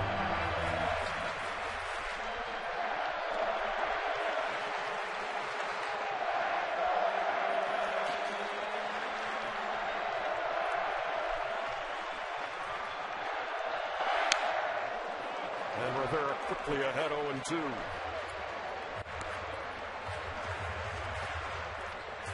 Rivera has a little more tools to work with now. He also throws that indoor cutter to the right-handed hitter. Starts it right at his hip and bends it over the plate. Also will two-seam it inside sometimes. Well, for Moreland, I'd like to see him get a much bigger lead, a secondary lead where it's just a one-way lead to get a better jump if he does get a hit. The outfielders are playing a little bit shallow. Just inside, 1-2. Young singled and scored in the first on the Josh Hamilton 3-run homer. And with 2 outs in the fourth, his double scored a pair. That made it 5-0. That was a long time ago.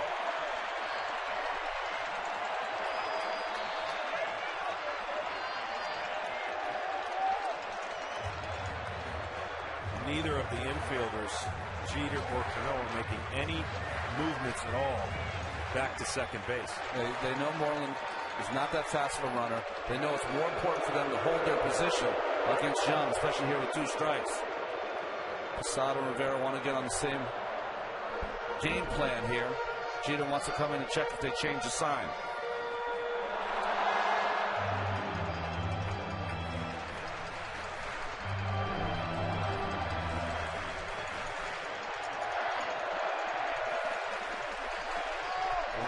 I think you're going to get seeing a pinch runner is you need somebody to play first base if you tie the game. Young checked his swing. When have we seen that in the postseason? Yes, indeed, in Tampa Bay. But Tampa Bay was a little more flagrant than that.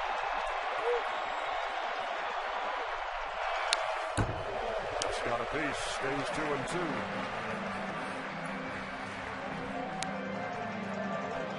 That was a nasty pitch right there. No one, to the viewer at home, it doesn't look like much, but to the hitter, it looks like it's disappearing away from him because it's a late breaking cutter. And Michael Young spoiled off a really good pitch by Mariano.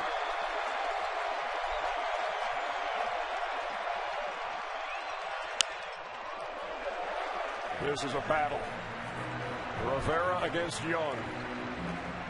Rivera, 40 years old. Talked to him yesterday about 1996 when he was a setup man for John Wetland.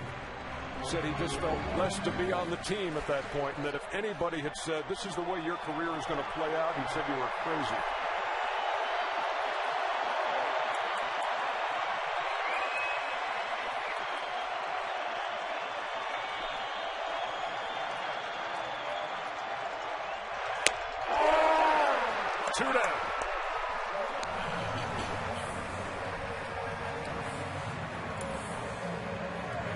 At bat. This is what makes it so difficult. He throws the cutter that he's trying to get on top of. He can't. He's got 0-2.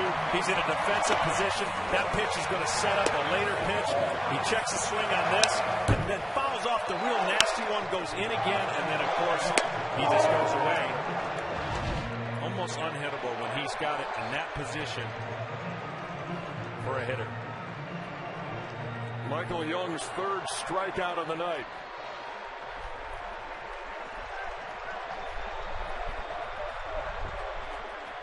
Here's Josh Hamilton to third.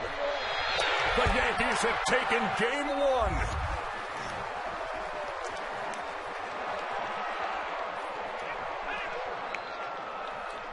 Down 5-0. They win it 6-5.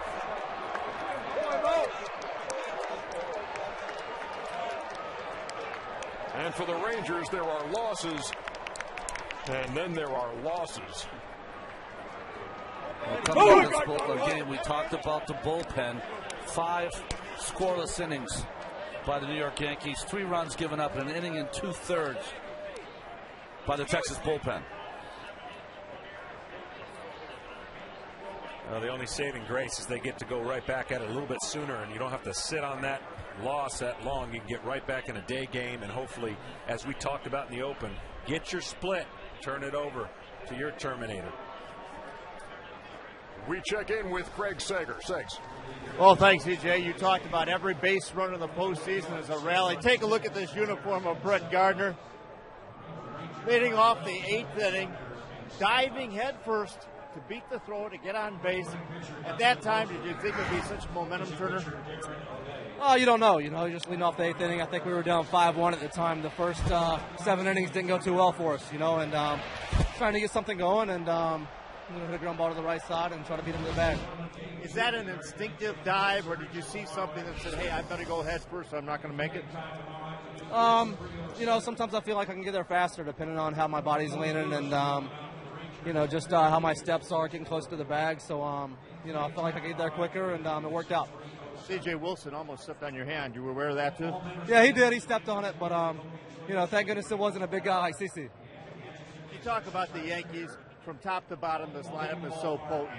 When you're down 5-0, CC struggling, gives up 3 runs in the first. How do you maintain your composure and the confidence you'll come back? Well, he had an uncharacteristic start for him, but, that happens. And, we've got guys in the bullpen that can come in and shut the door and, keep them where they're at. And they did just that. They kept them held down, and we were able to come back and, get 5 big runs in the 8th inning. And, obviously, whenever you're leading coming into the 9th inning with Mariano on the mound, you feel pretty good. All right, thanks a lot. Also, Robinson Cano here. He's the one that got the Yankees rally started with the first run with a home run. Also, that big 8th inning, 7 batters. The first 7 batters reached base safely. First of all, the home run. You guys were down, but that kind of got you going. Well, we know we're facing a tall lefty like Wilson. He's been outstanding and great the whole year, and we said we got to go, go get some hits, and good thing that I'm going to hit the home run. Ron Washington loaded that bullpen for the postseason with left-handers. He said the guy I have to worry about is Robinson Cano. You've been so successful this year with an MVP season, keeping it going here in the postseason. What's been the difference in your game this year? I would say the difference is that I've been not chasing pitches that I was in the past. And I always say I want to look for a pitch that I can drive, and good thing they just missed some pitches, and I'll take advantage. This stadium was very relaxed with a 5-0 lead. What was it like in your dugout when you guys were down 5 coming in the late innings? We trust what we got, and we all know that we got 5 days, not even see a pitcher, and we also say it's got to be 27 out. But good thing we ended up coming back and scoring 5 runs in the 7th. So, I hope we can go in the same way tomorrow. Congratulations. Enjoy this one. See you tomorrow. Back to you, Jay. Thank you, Craig. The Yankees show their championship medal. How much does this hurt Nolan Ryan, the Texas Rangers, to lose that 5-0 lead and lose game 1 at home? Well, they've been resilient all season long, got through some injuries to their main players, Josh Hamilton.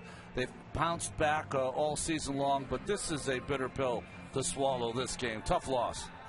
Yeah, and you got to turn it over to the next day and say, okay, that's it. I mean, the quick game will help reset the whole mindset. Our final score tonight in Game 1 of the ALCS, the Yankees over the Rangers, 6-5. Be sure to tune in tomorrow on TBS for Game 2 of the Yankees and Rangers series. Coverage begins at 3:30 Eastern with TBS MLB On Deck, presented by Jeep.